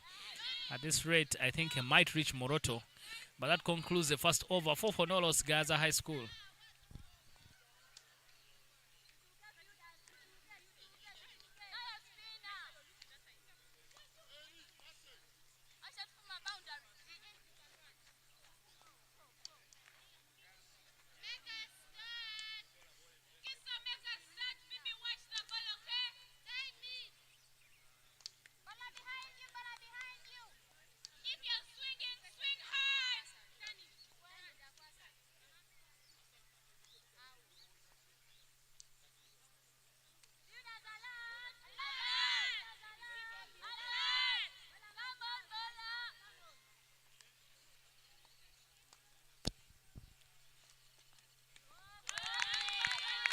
Chaterekera, the new bowler for Mukono Queens.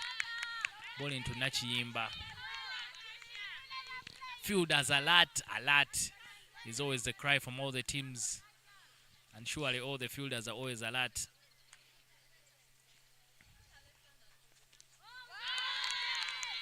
But the tournament is not only happening here at the St. Mary's Madeira ground. There are games happening at 4 other different venues here in Soroti City. And very quickly, Naomi is going to let us know what's happening on the other grounds. The girls play in the mornings and in the afternoons. So there's a lot of cricket for them.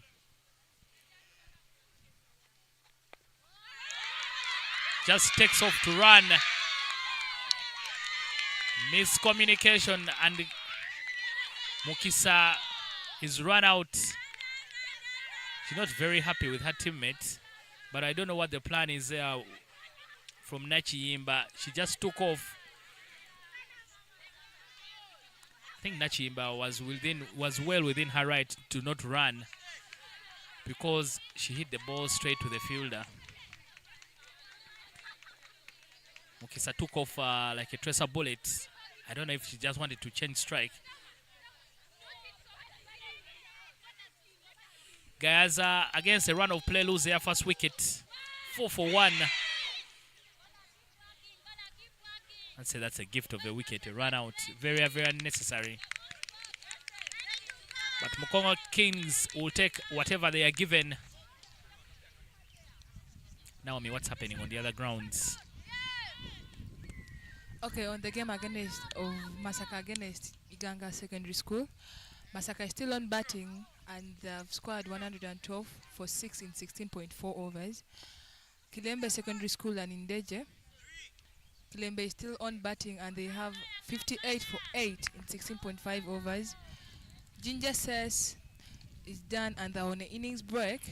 Ginger Says has scored 200 runs for 4 in 20 overs. Sacred Heart Secondary School versus Lighter Says scored 53 for 10 in 19.3 overs, and Lighter Says is on 2 for 1 in 1 over.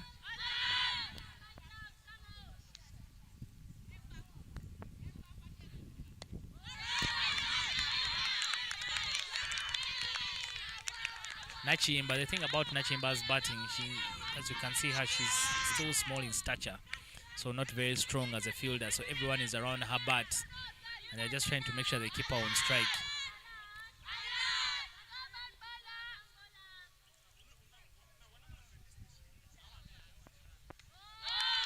Swing and a miss and a very good over, maiden over from Chaterekera.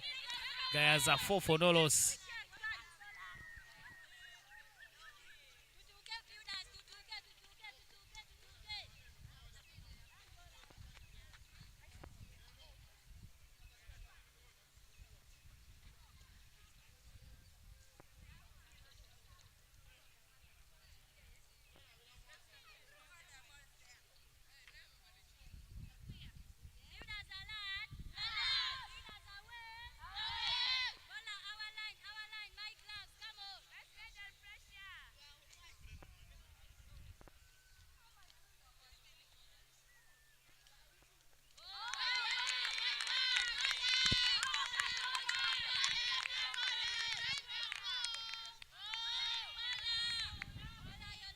Subika, the new batter for GAYAZA High School.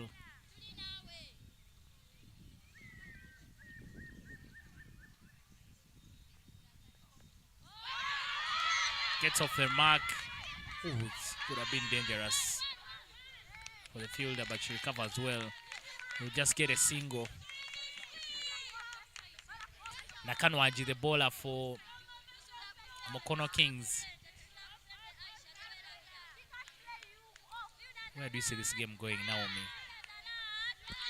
It looks like Mukono Kings is also very comfortable. Looks like they feel they can defend what they put on board. Looking at the way the morale is on the field. They take off again, a chance for a run out. The throw to the bowler's end. Not collected very well, but I think that's better intent from GAYAZA High School. As long as Nachimba can be able to get that ball in the gaps, I think they can be... It's possible for them to get the singles. Batting, of course, the most difficult skill, but bowling and fielding are easier to learn. So you can see Mukono Kings pumped up. Any team, I think, putting runs on board feels they can defend, because there's always this saying that you defend what you've scored. So by the time you come and bowl, the morals are high because you set 58. So you have to defend what you gave.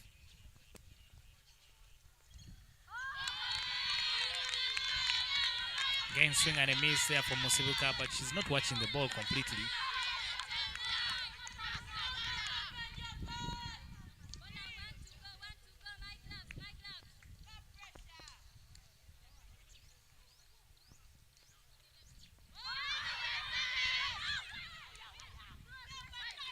Nowhere to go. The fielders very alert, like the girls keep saying.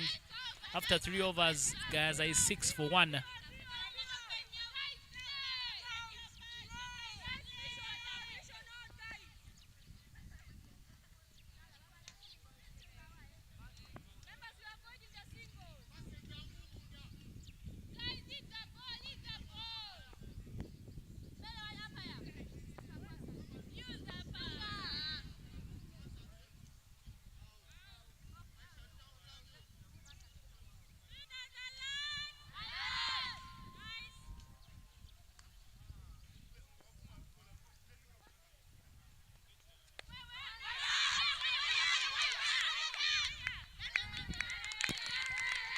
Mukono Kings very, very alert and energized.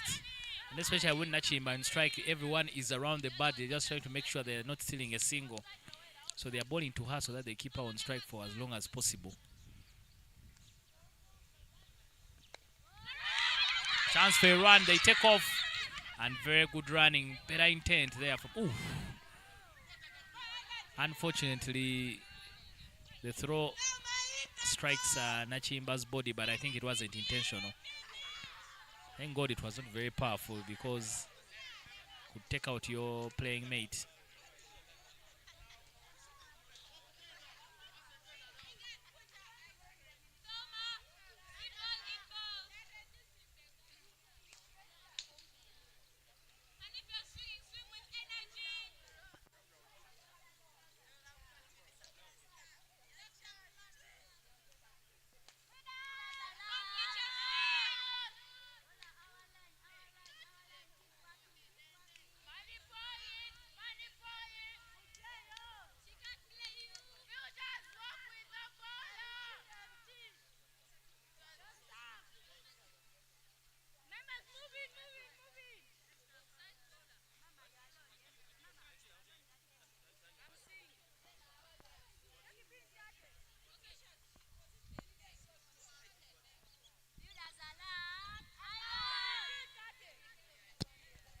Fielders alert. What is the trick about behind this now, man? Are you guys using the same thing? Every team, fielders alert, alert. Hits hard and she just takes off. She should comfortably get through the overthrow. They think about running and they take the risky single as well. Oof. Everything happening on that ball. Could have ended up anywhere. On the phrase of alert, I think sometimes so many teams use that to keep the fielders going, because if you don't keep reminding the fielder that you're playing, sometimes players doze off, and by the time the ball comes to you, you're already sleeping and it's going to be a misfield costing the team. So they have to keep reminding themselves that they're in a game. Naomi, when you're out there playing, it is war. I wonder how you can go to sleep when you're at war, when bullets are flying all over the place. But you see, like, sometimes you can be playing a team that maybe you're sure of winning, and you forget that cricket can change even in just 6 overs. So, like, you be comfortable that you're going to win.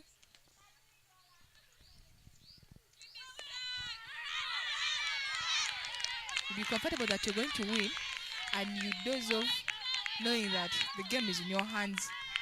So when you doze off, the game might slide off. So that's why they keep reminding themselves alert, so that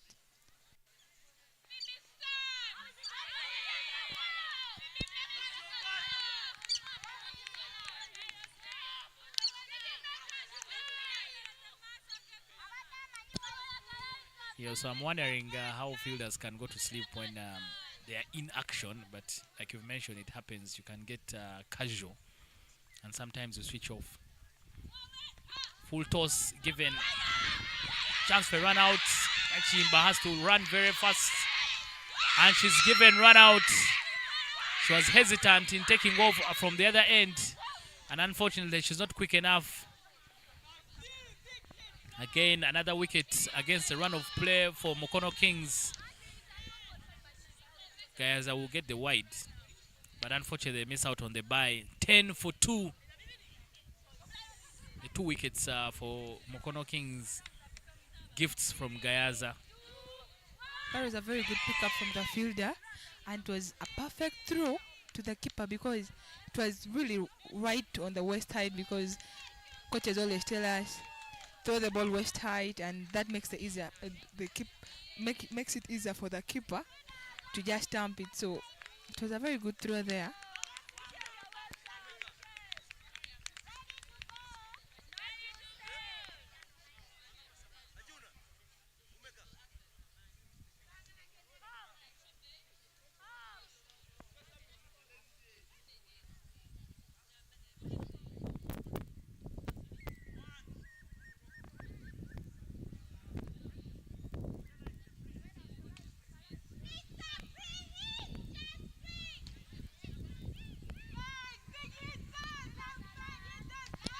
Ten for 2. GAYAZA is where they are at right now. 42 is what they need for as many overs. They've lost 2 wickets, and both of them coming via run out.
Chance for runner again, has to be very, very quick. Run out candidates, GAYAZA, because the running between the wickets not very good. The communication, I think all the players on different networks just need to make sure that, because they are playing very well, they are keeping their wickets. They've been attacking the balls they should be attacking, but it's just a communication between the wickets that has been missing for them. So they found themselves in no man's land a lot of times.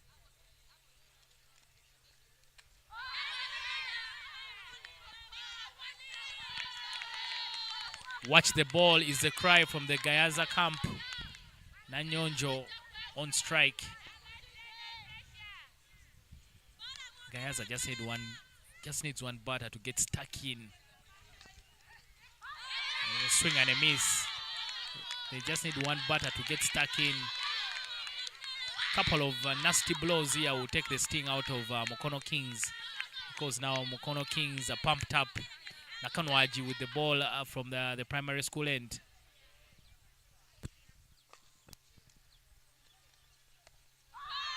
Much better connection there from Nanyonjo. A good field.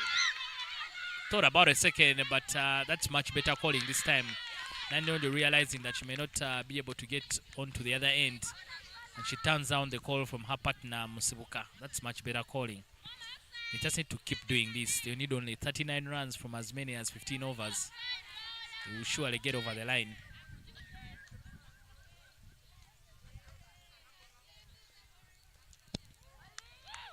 Not very, very easy. Of course, now before you play for a very dominant team. But games between teams that are evenly matched like these are always very interesting. That's right about it, but I think right now GAYAZA just needs to play all the overs. If they play all the overs, there are extras that they will give genuinely. So like if they give the extras plus the overs that they'll play, trust me, they'll chase that score of 39. Because the extras will also be there, the buys plus the ones they'll get off bat. So I think GAYAZA just needs to play all the overs right now and not give out any silly wickets anymore.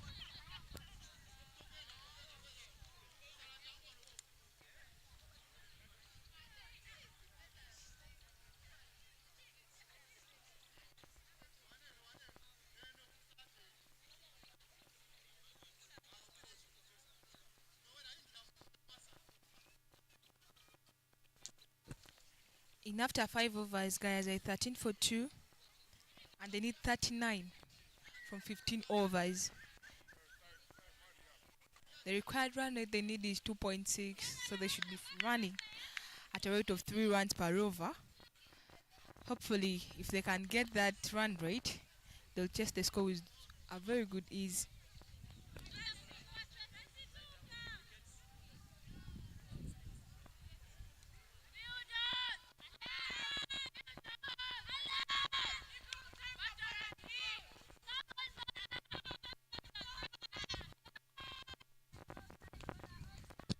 Changing the bowling for Mukono Kings. Nalutaya in the attack. No ball called there by the umpire. It's now a free hit there for Nanyonjo.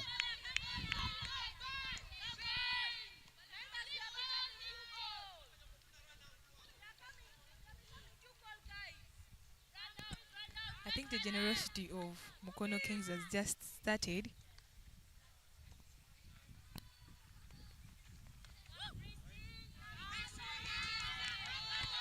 Looks like Nalutaya's over is trying to be so generous, because by the time you give a no ball and give another wide, totally 2 extras in that over, I think she's trying to be generous in this over. And she's adding up the score for GAYAZA, where they click 15 for 2, and they're beating their run rate of 2.6 per over. By the time they have 3 in an over, that is much more better for GAYAZA.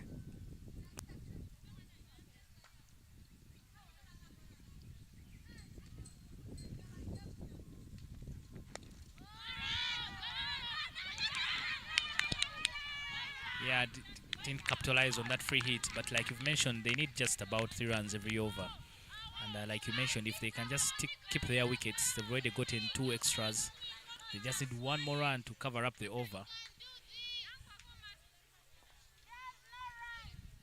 So now the plan for Mukono Queens, what would it be as they're trying to defend just 37 runs?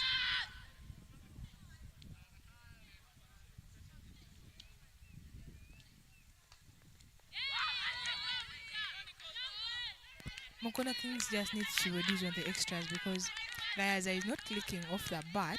So if they reduce on the extras and place the ball on the money, I think the score will be a very easy and defendable score for them. So this assignment for both teams very simple from now. GAYAZA, keep your wickets, wait for the extras. Mukono Queens, cut off the extras and then we should have an easy game.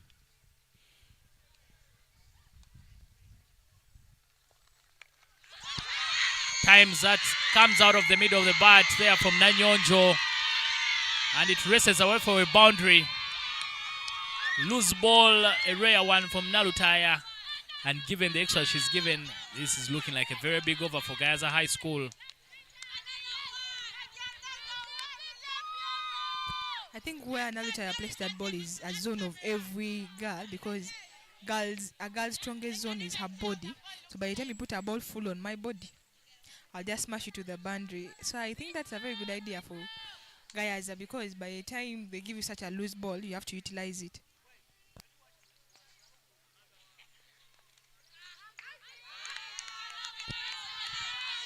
I think you've heard from the expert Naomi, anything on the body line has to go. That's a GAYAZA dugout. They can afford to dance for now. They are 20 for 2.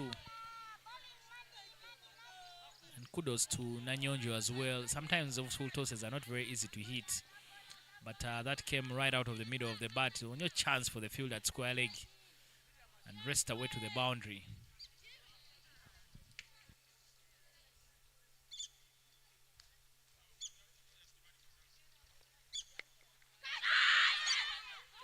Goes up in the air, and the wicket is taken. The wicket keeper, a simple chance for her. GAYAZA lose their third wicket, 20 for 3. That wicket has really been a costly wicket for GAYAZA, because Nanyonjo was on it. Because by the time she gives a first boundary for that team, I don't think she really deserved to go out. She had to hang in there for her team and get more boundaries for that team. And her wicket, I think, is going to put some shaky pressure on her fellow players in the dressing room. Looking at that replay, she tried swinging it so hard across the line that got her edge and didn't go any far. Instead, it just had to hang in the air, and it was a very easy catch for the keeper. Simple chance for her.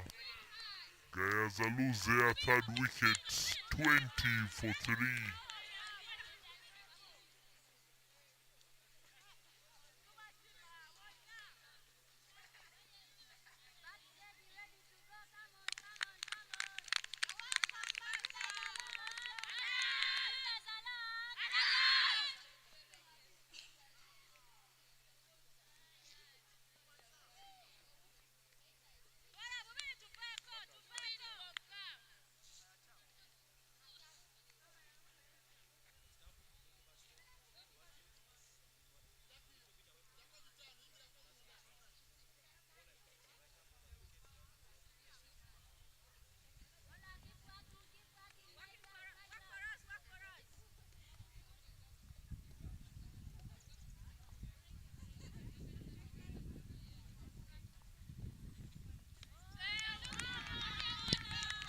The new batter for GAYAZA High School, Mirembe.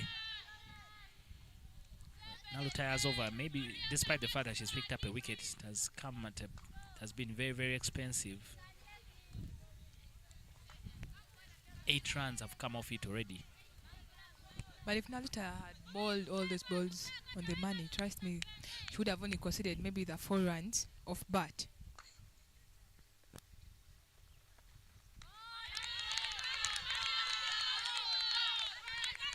Usually when she bowls a good ball, they don't play her.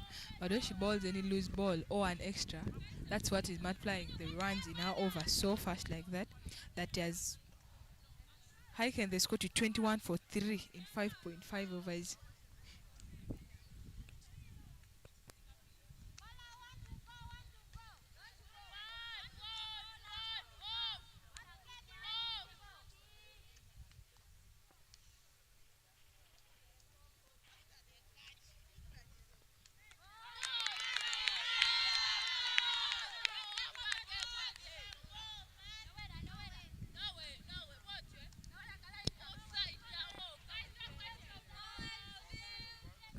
And that's the end of the over. The end of the power play. Where they have 21 runs for 3 and they need 31 or 14 overs. The overs are still very many, but the way GAYAZA is losing their wickets, I think it's not a good perspective for them right now. They need a partnership that is going to hang in there and first maybe play out some 6 overs, if that is possible.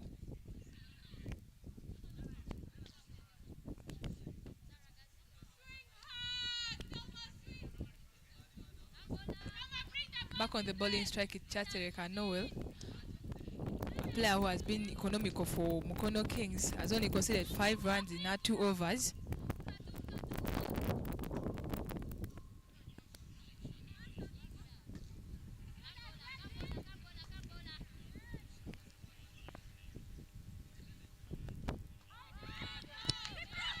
Very, very quickly they dash and pick up a single. That's what Musubika and Mirembe need to do. They need to keep running hard between the wickets. I think what the players miss is always trying to focus on the big picture. You need 31 from as many as 14 overs. If you just keep thinking about it in 5 runs. Off the inside edge, will race away to the fielder, deep square leg. So if you keep chopping off 5 runs, eventually it will be 25, then it will be 20, 15, 10, and then 5. But if you think that you need 29 runs, then you start panicking because the number looks very, very big.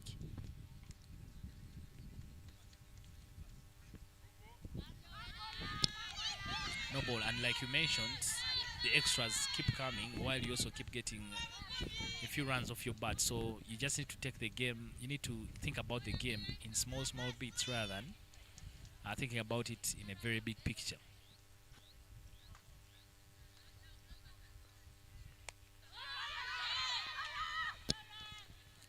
Quickly again, Musibika, Mukono Kings backing off now. They're allowing GAYAZA to pick up the ones.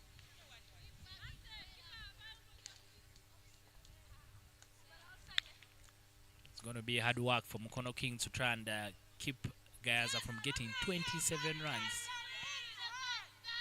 Again, I'll ask you, Naomi, from here, what would be the plan? They need 7 good balls.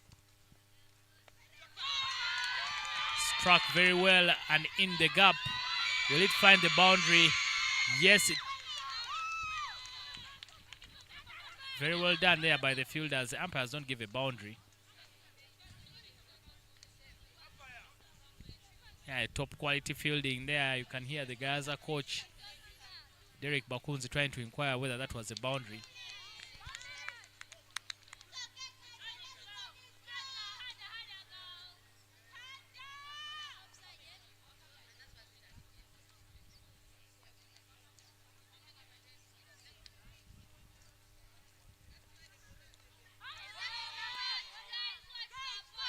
Then it's just, as you mentioned, they only need to be moving at a pace of 5 runs and the score keeps reducing.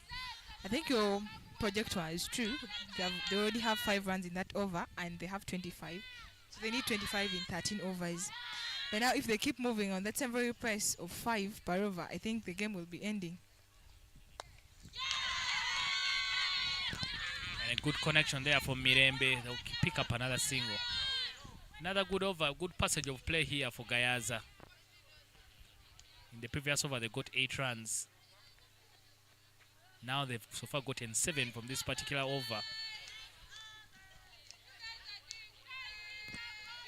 The pace at which GAYAZA is flowing right now, I think, is a very okay pace because looking at the way they're flowing, they now need 24 of 13, which are too many overs for you to chase a very small score like 24. By the time you can have 28 in 7, then they can have 24 in 5. As long as they keep going that pace of 5 or 6 per over, it's going to be an easy chase for GAYAZA as long as that partnership sticks in, because right now they don't need any wicket to fall again.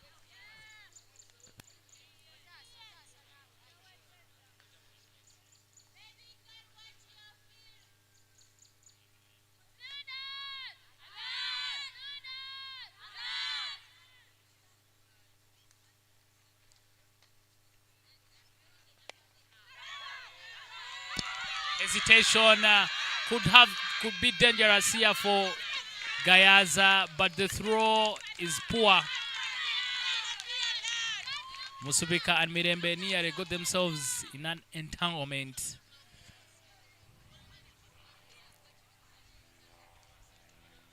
Very risky business here from Musubika and Mirembe. But nonetheless, they are safe. 29 for 3, 23 runs is all they need to get a victory.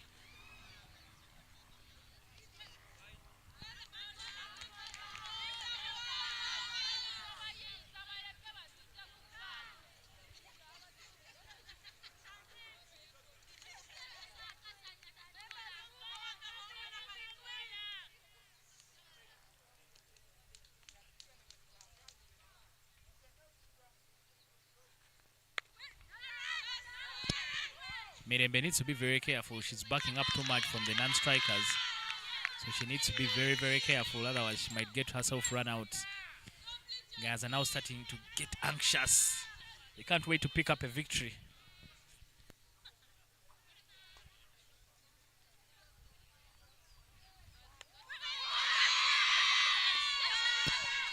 Attempt to stop the ball. The chase is on. Very, very good commitment from the fielders to keep it from reaching the boundary.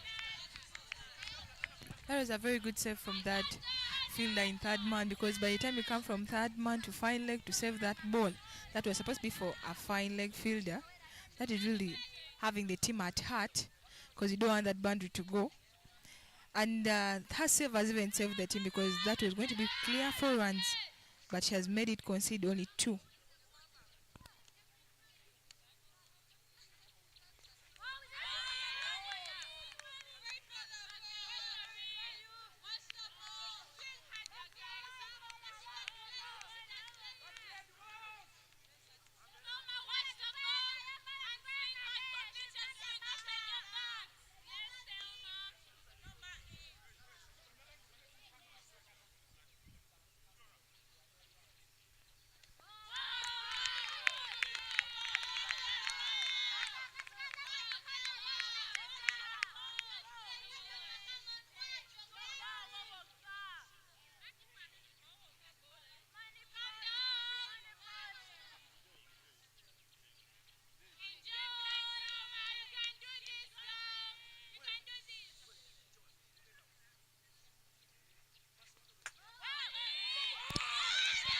Very, very good intent there from Mirembe.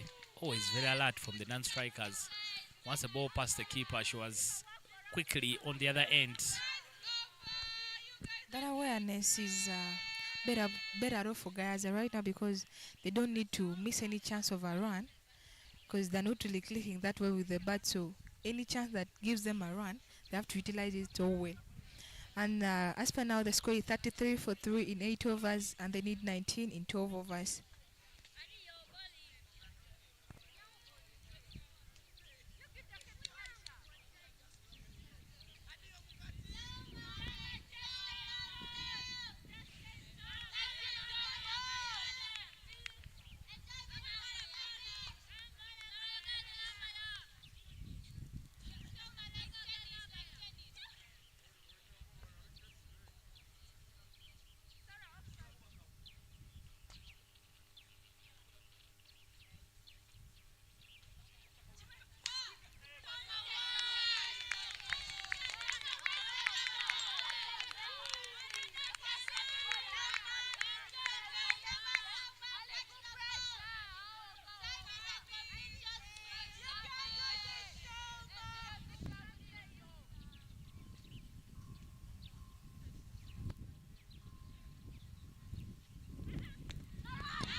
Good stuff there from Musibuka, just making sure she can get bat onto ball. Now, may you say you don't have good memories of this ground. What happened exactly? Please tell us. Which team broke your heart on this particular ground? Actually, the team that broke my heart on this particular ground was Soroti City, when we had a match of OCC against Soroti City, and we're defending 6 runs.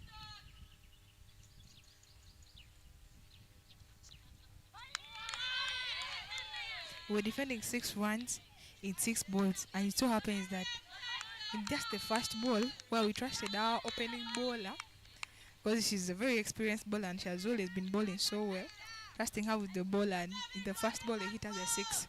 It was so heartbreaking, because that was a game that we wanted to top, but I had to just cry and let it go, because that was cricket. There's a losing team and a winning team any day.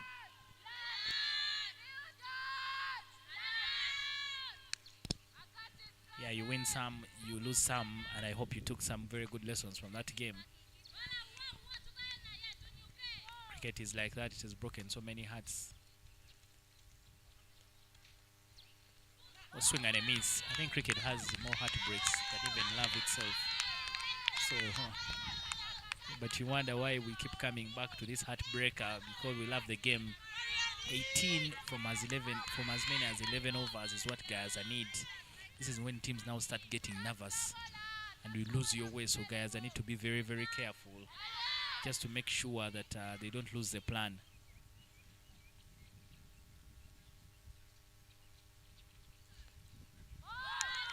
It's another swing and a miss, but a much better over here from MUKONO. The last two have been very, very expensive. 8 and 7 runs. So far, only 1 run has been given away in this one from Adio Sara. It's a slow bowling that really troubles the girls. Naomi, what does slow bowling really trouble girls?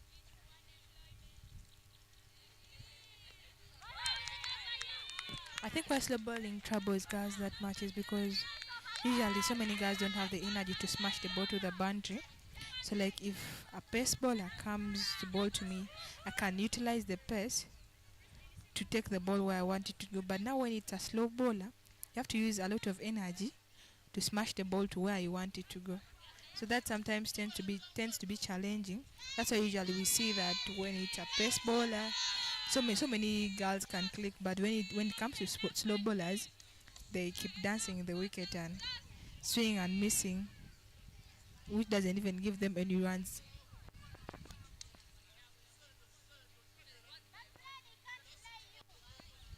Coming to bowl is Nansamba. She's bowling our 10th over, half of the inning, and they have 34 for 3. They only need 18 in those 10 overs. An appeal there from the fielders, but the umpire calls no.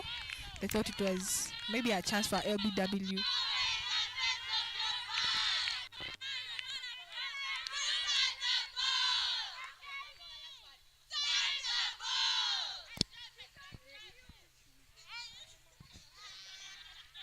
GAYAZA High School in full voice as they try to encourage Musibika and Mirembe. Some button to that from Musibika. 3 points they've made sure they give to Mirembe and Musibika. Look at the ball. Have fun. Complete the swing. Hit the ball with all your might. So it is clear the whole team is backing them up and trying to encourage them out in the middle. There is a lot of noise from each dugout. Instructions flying in from the MUKONO Kings dugout.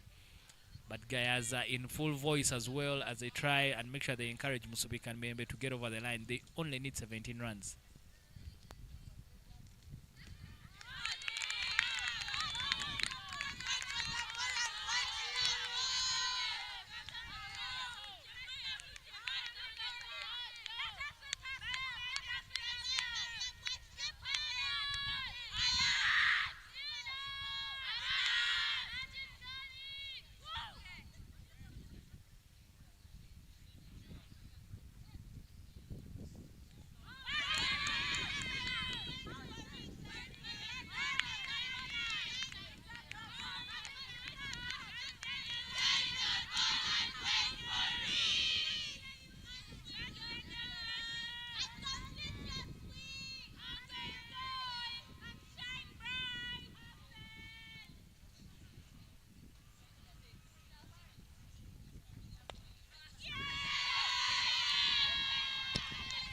Contact and good stuff there for Mirembe. She gets in very early.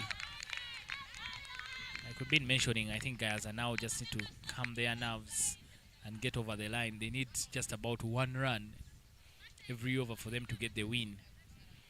But that is easier said than done. When you're out there in the middle, the pressure hits you different.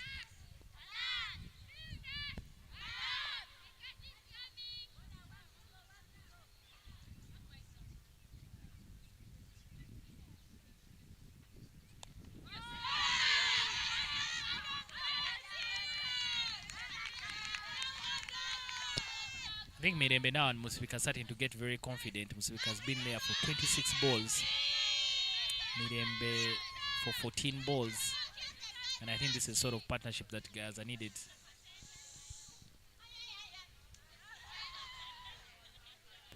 This partnership is really turning out to be a strong partnership for GAYAZA SS, for GAYAZA High.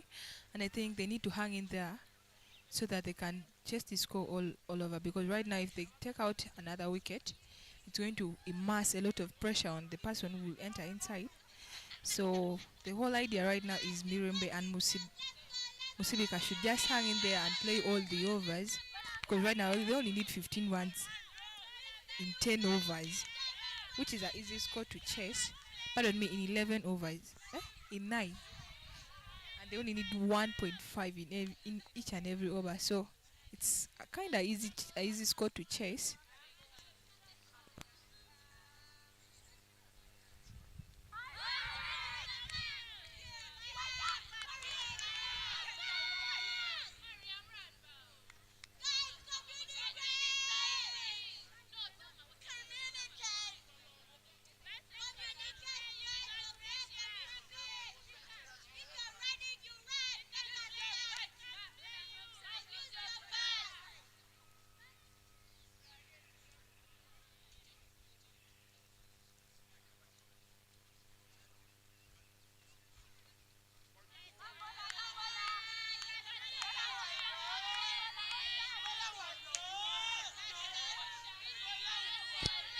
I think one of the things Mukono Kings have been guilty of is bowling so many extras. Even in the win against Kirembe, they gave away 30 extras, and Kirembe scored only 59. So extras has been their undoing throughout all these games. That's something the coach needs to take note of and make sure they work on when they go back home.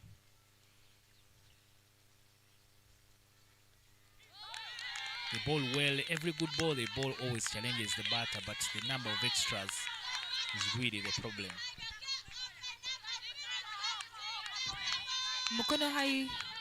Mukono Kings have 13 extras and GAYAZA have 38 runs. If we calculate it mathematically, they only have 25 runs. No? Yeah, 25 off bat.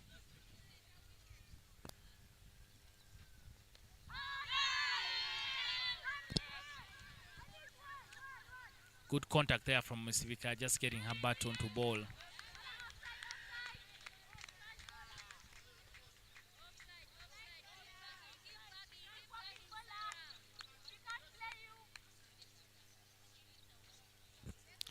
Looking at the way Mukono Kings has been bowling, I think if they hadn't bowled these extras,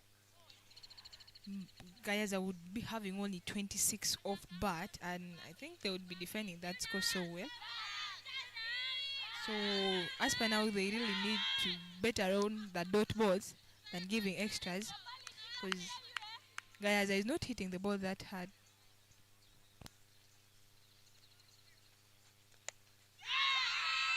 Shot out of anger there from Mirembe, and it's in the gap. They should get a double very, very comfortably. The requirement keeps reducing for GAYAZA High School. And you can see now Derek Bakunzi more calm. He decided to take a seat. But before, he's been pacing around the whole of Madeira as his team tries to chase down the runs. They now need 9 runs from as many as 9 overs.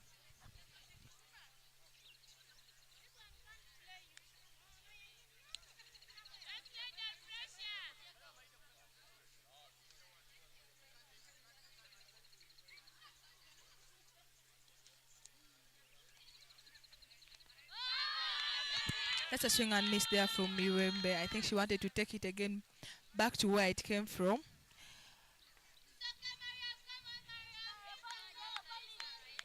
Adio Sarazi's overs have been a little costly for her team, because in the last over again she conceded so many runs, had so many extras.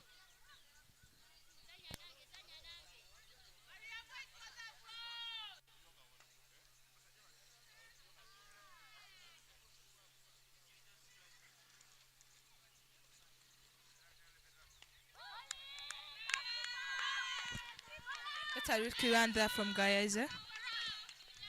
Looks like Musubika and Mirembe are really looking at these runs and feel they can get those singles to keep reducing the score. Right now the score is 42 for 3 in 11 overs, in 12 overs, pardon me, and they need 10 runs.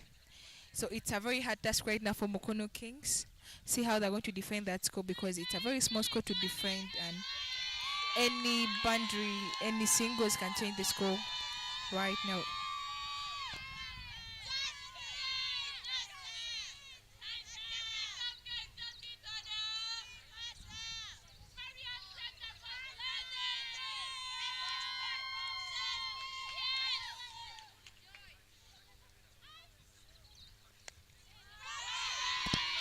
Another swing of the bat there from Mirembe will allow them to pick up a single.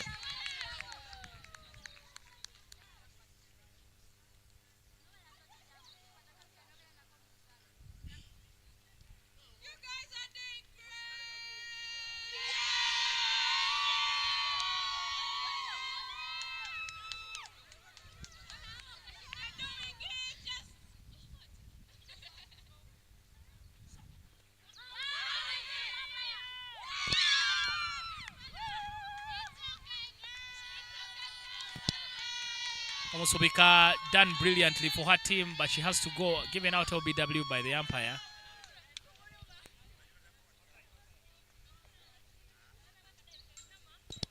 Finally, the breakthrough has been broken. The breakthrough coming for Mukono Queens. They needed something like that, but now only 9 runs required.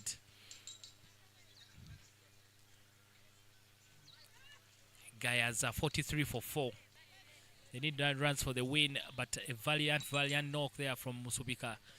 She was in there for a very long time, ran well between the wickets. She put on a good partnership, Mirembe.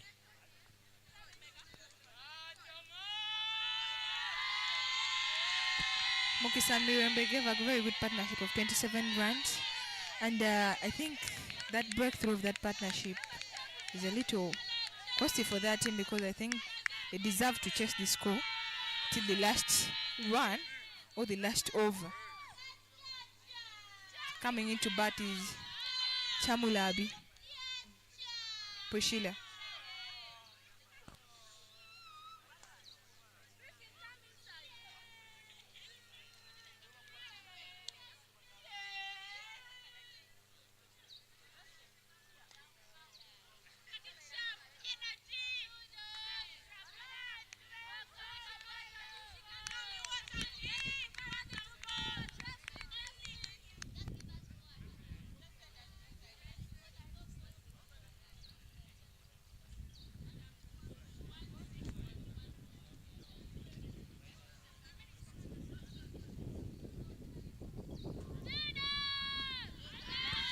I think this combination that is in right now is a better of combination, because it's a left-right combination.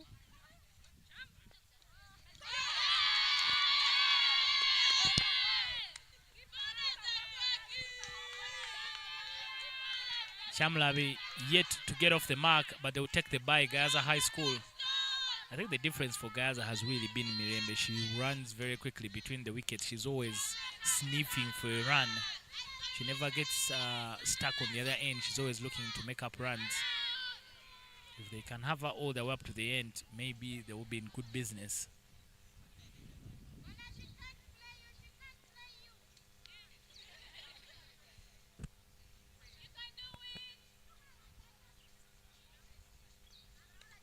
Swing and a miss. Nansamba has also bowled well. I think the undoing for Mukono has really been the extras. They've been very, very generous.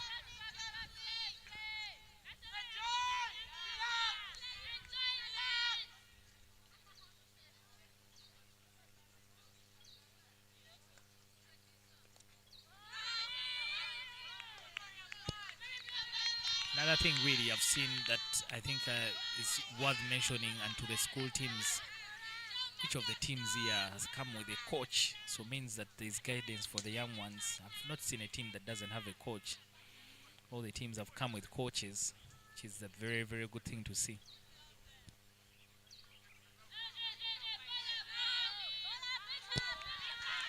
No ball, but I think Mirembe missed out on that one. Those are the balls now when you said that they should always be going to the boundary. Yeah, you're true about that. And the score is 45 for 4 in 11.5 overs, where Mukono Kings has bowled 14 extras.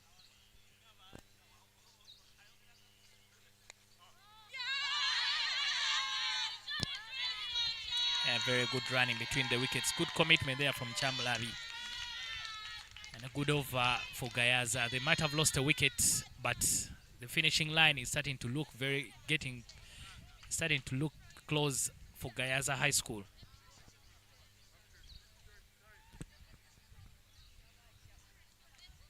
That's the end of the second phase of the inning.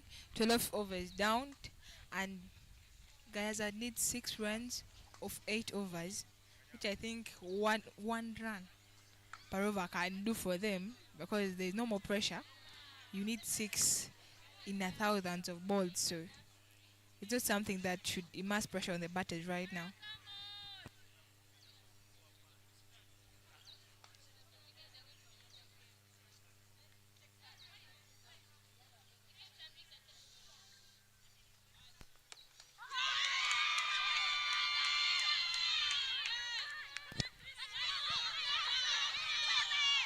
Thought about going for a second, but was going to be suicidal.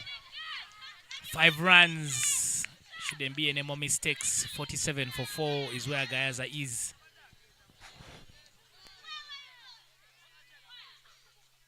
Looking at the way the outfield is right now, the Mukono Kings players have gone mute.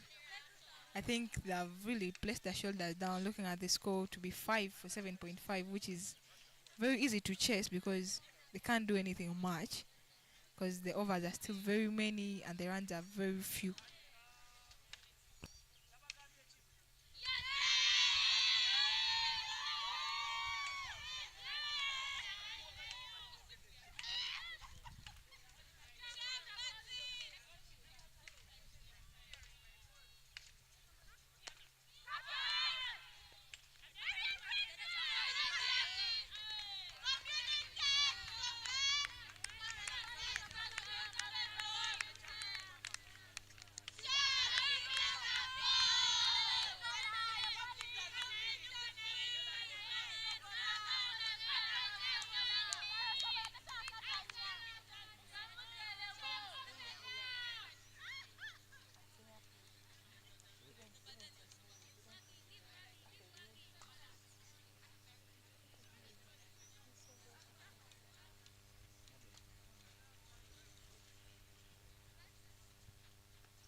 There are some dicey words that are being offered there by Mukono Kings.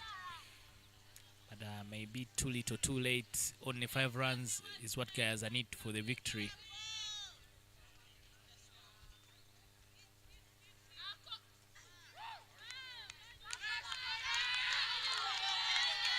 Another wide given. Adios, Sarah.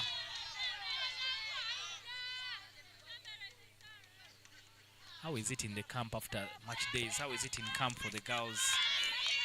Do they still friends, or the banter only remains on the pitch? Actually, after the games, cricket remains in the field. By the time people go back to the hostel, it's all about having fun. You get them dancing, singing, jazzing, and sharing their stories.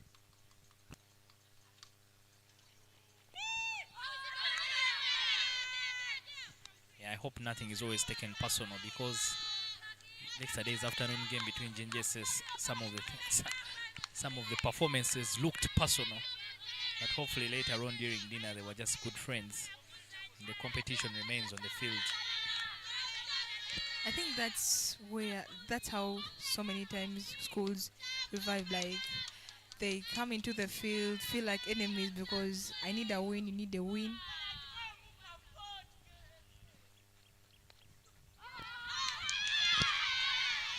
turns around and makes some good connection. Chamulabi. It's now 3 runs required for the win for GAYAZA.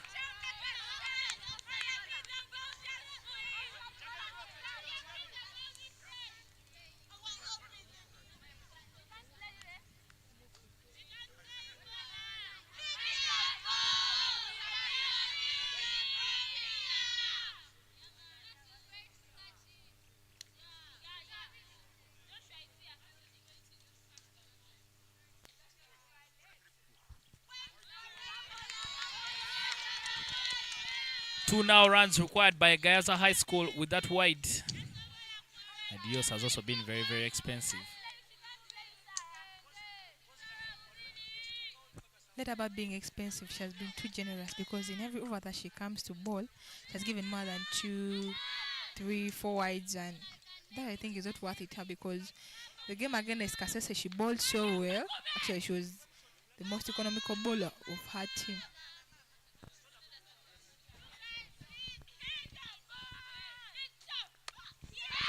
Up in the air, and the chance will be taken. Mbabazi loses her wicket. Mirembe loses her wicket, but she had done a brilliant job for her team. 12 from 23 balls. 2 runs is what GAYAZA High School need for the victory. Mirembe didn't really deserve to go out because she has really been fighting for this score to be reducing this match. So by the time it remains 2 runs, looking at that replay, I think if she had added some effort on the ball, it would have gone beyond the feeder. So like by the time she brings the score to 2, leading only 2 to win, it doesn't feel so good for her to leave because she has really done a lot for her team to come to that far.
The scores are now level. GAYAZA need just the 1 run to pick up the victory.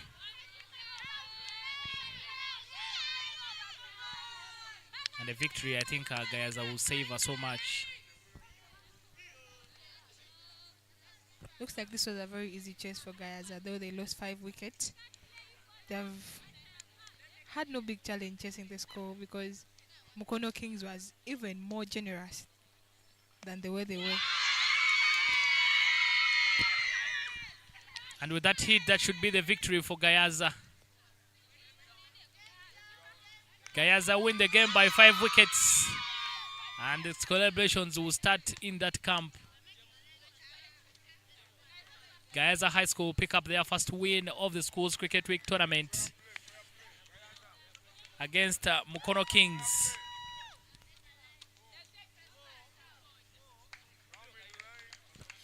It is such a disappointment for Mukono Kings because against Kasese, they had a win on them. So right now, I think they're so much disappointed. Looking at the outfield there, GAYAZA is celebrating the win, being the first win they have had in this Girls Schools Cricket Week held in Toroti, sponsored by Skyview.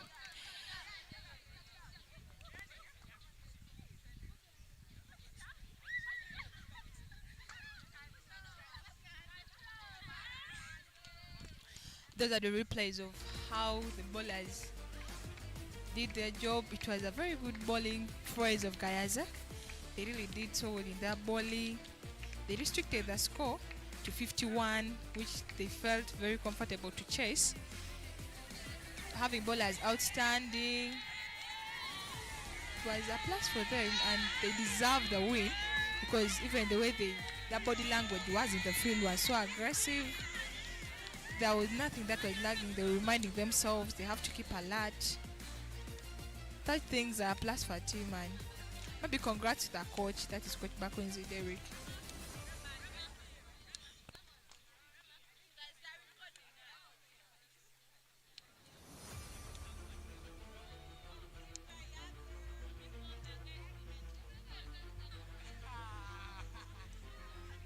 Looking at the match summary, Kevin scored 8 and 16 balls for MUKONO Kings.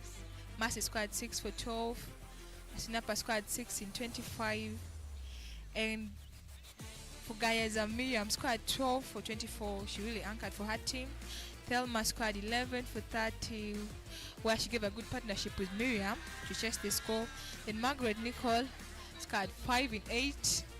And in the bowling stripe, MUKONO Kings had Margaret. MUKONO Kings had Christine going for 8, having 1 wicket in 1 over. Sunapa having 10 for 1 in 3 overs. Tracy having 10 for 1 in 3 overs. And then the bowling stripe for GAYAZA, Margaret Nicole having 20 for 3, Hannah having 5 for 2 in 3.1, then Tracy having 5 for 2 in 3. This marks the end of the morning game. That is a game against MUKONO Kings and GAYAZA High School.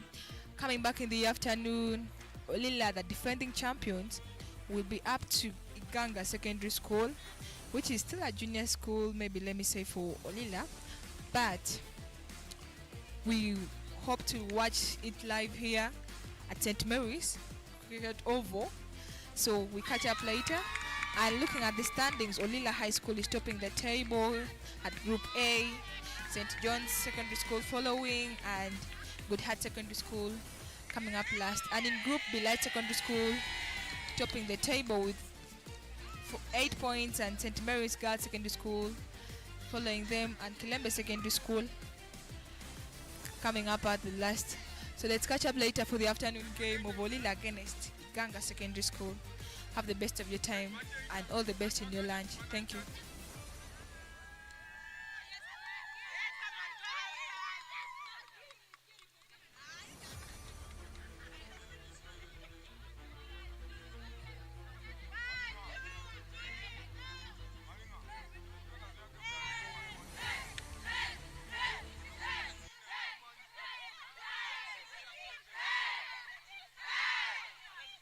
Thank you so much. This win means a lot because yesterday we started on back foot, so us winning today gives us momentum going into the next game. During the chase, was there a moment where you felt like the game was falling out of hands for you, or do you feel like you were losing out of the game? Well, I don't think at that time was there because we were on track. I still had the more batters behind, so we were okay at that particular time. What do you expect from you as you go in for the upcoming game? Well, we just look to keep up the momentum in the next game, just do what we've been doing and stick to that. Thank you so much, Derek Bakozi. Welcome. Hard luck, Coach Rona Odikwata. What might have been the problem that led to your loss in that match? Thank you. The fielders, at first, we batted poorly. The girls batted poorly, and we made many mistakes while fielding. So that was the main cause. The batting was very poor. During the chase, when guys was chasing, was there a moment where you felt like the game had come into your favor, or did you feel like you could win the game at all? Actually, at first, the score was little, so we couldn't defend it. You go in for St. Mary's Madera, a team which has not yet lost the game in the afternoon. What do you expect from you and the girls as you go in for that game? I expect a lot. I expect to win because in the bowling, my bowlers will come in as you have seen the past game. They bowled well, so in the bowling it will be tight.